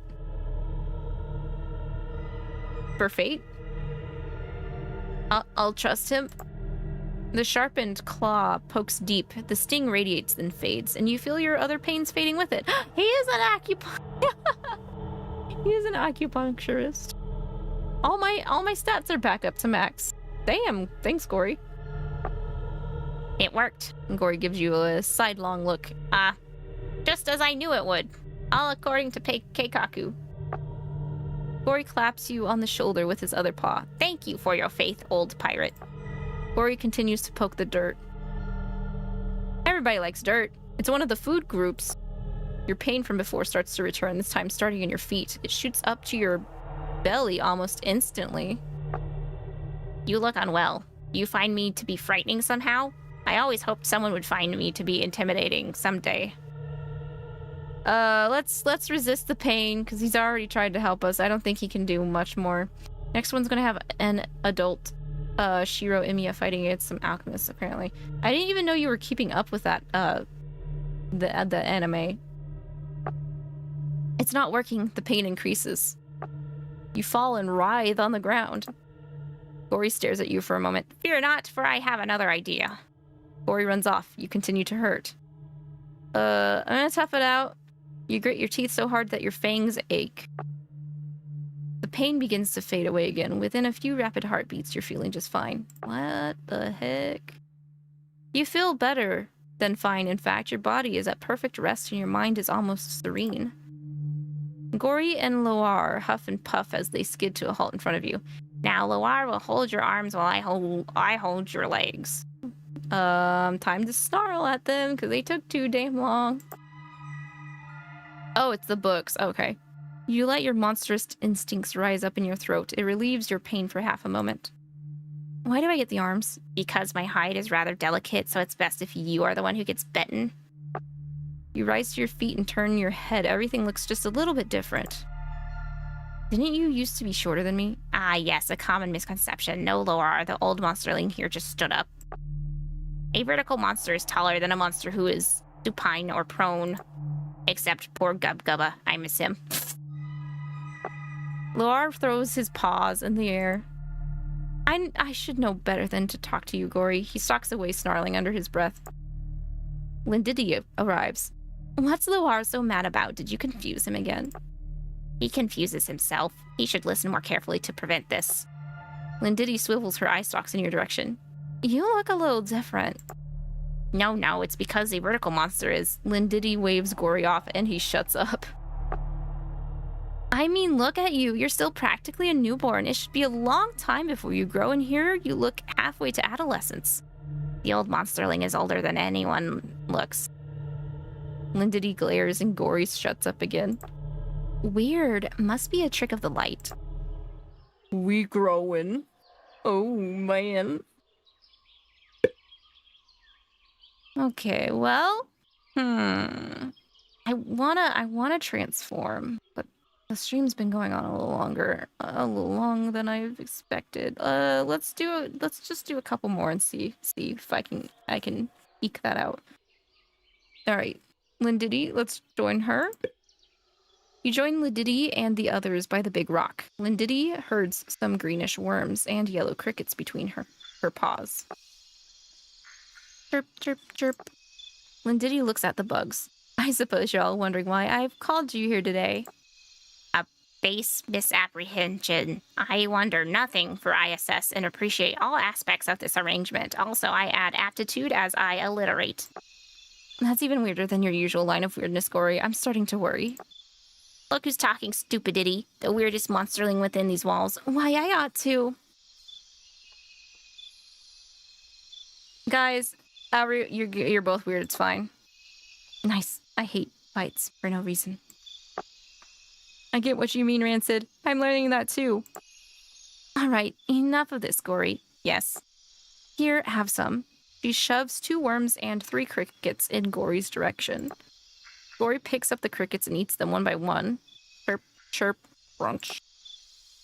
Lindity tosses some worms to Rancid. The reason I asked you all here is that we're all weird. Lindity extends 3 worms and the last cricket toward Ruck, wincing. Ruck takes them gently and begins nibbling away. Lindity passes some worms to you. These worms eat the bark of certain trees up above the cavern roof. Try them. Okay? Free food. Let's go. You somehow recognize the intense flavor as cinnamon. Your taste buds overload with spicy redness. Careful, it stings your tongue. Gory, slurping his worm, stands up and immediately sits down again. Wow. Wow. This is so good. What is it? I like it very much and would like more. I can't fight this feeling. Lindity shakes her head. Her eyes water from the spicy vapors in the air. My tongue isn't rocking right. Rancid places an object on the ground. It's the feeding bell. How many bells are we going to steal anyway? Rancid shrugs. Are there any more to steal?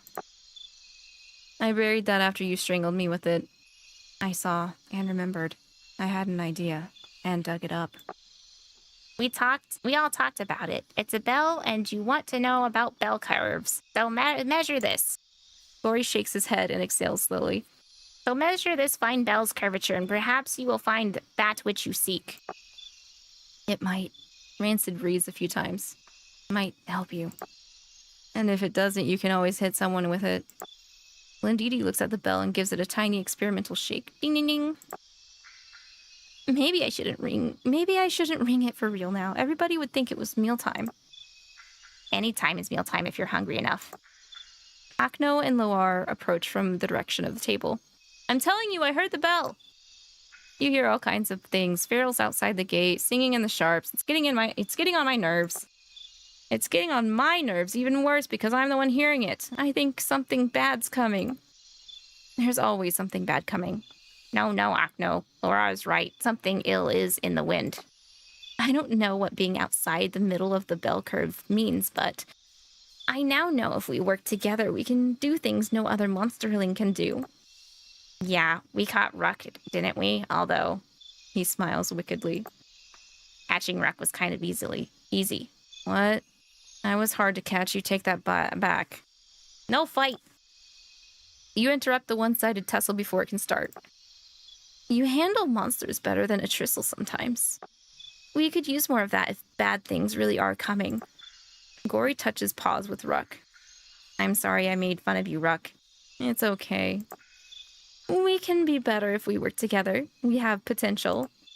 I can figure out a lot of things, but I get distracted and question myself. Gory never questions himself. Why would I do that? See? Ruck can be anyone but Elder in a fight, and Rancid can move about unseen. Rancid nods. All right, girl, I think you're onto something. Lindity nods. See, that's what you do. You add that little something that makes everything work. Everyone looks at you and nods. We need to think together, like walking together, but with our brains. She looks at you with her eye stalks raised.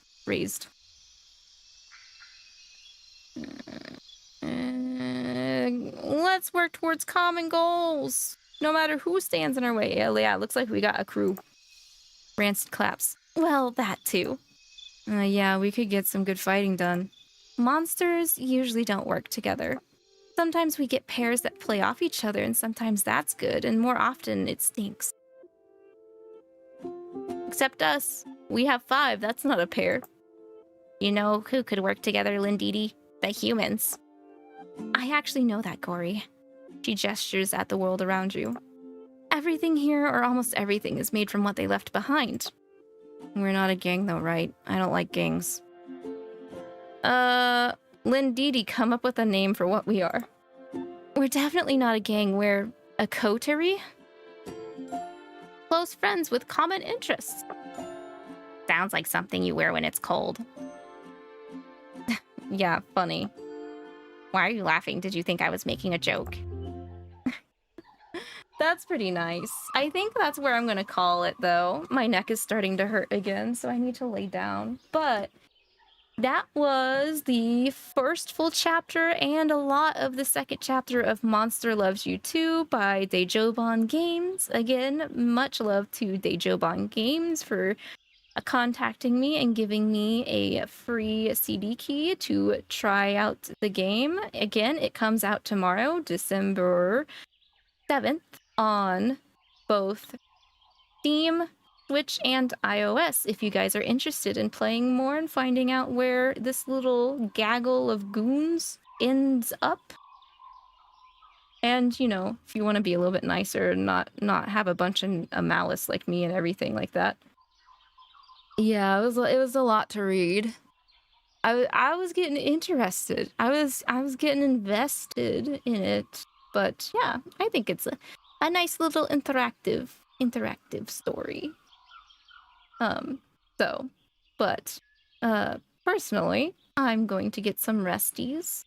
And next up on schedule is going to be Saturday on Twitch for some more Baldur's Gate 3 with ARCs. And then Sunday, we'll be back here on the YouTubes for more of Obey Me Season 3 lesson readings. So I hope you guys enjoyed.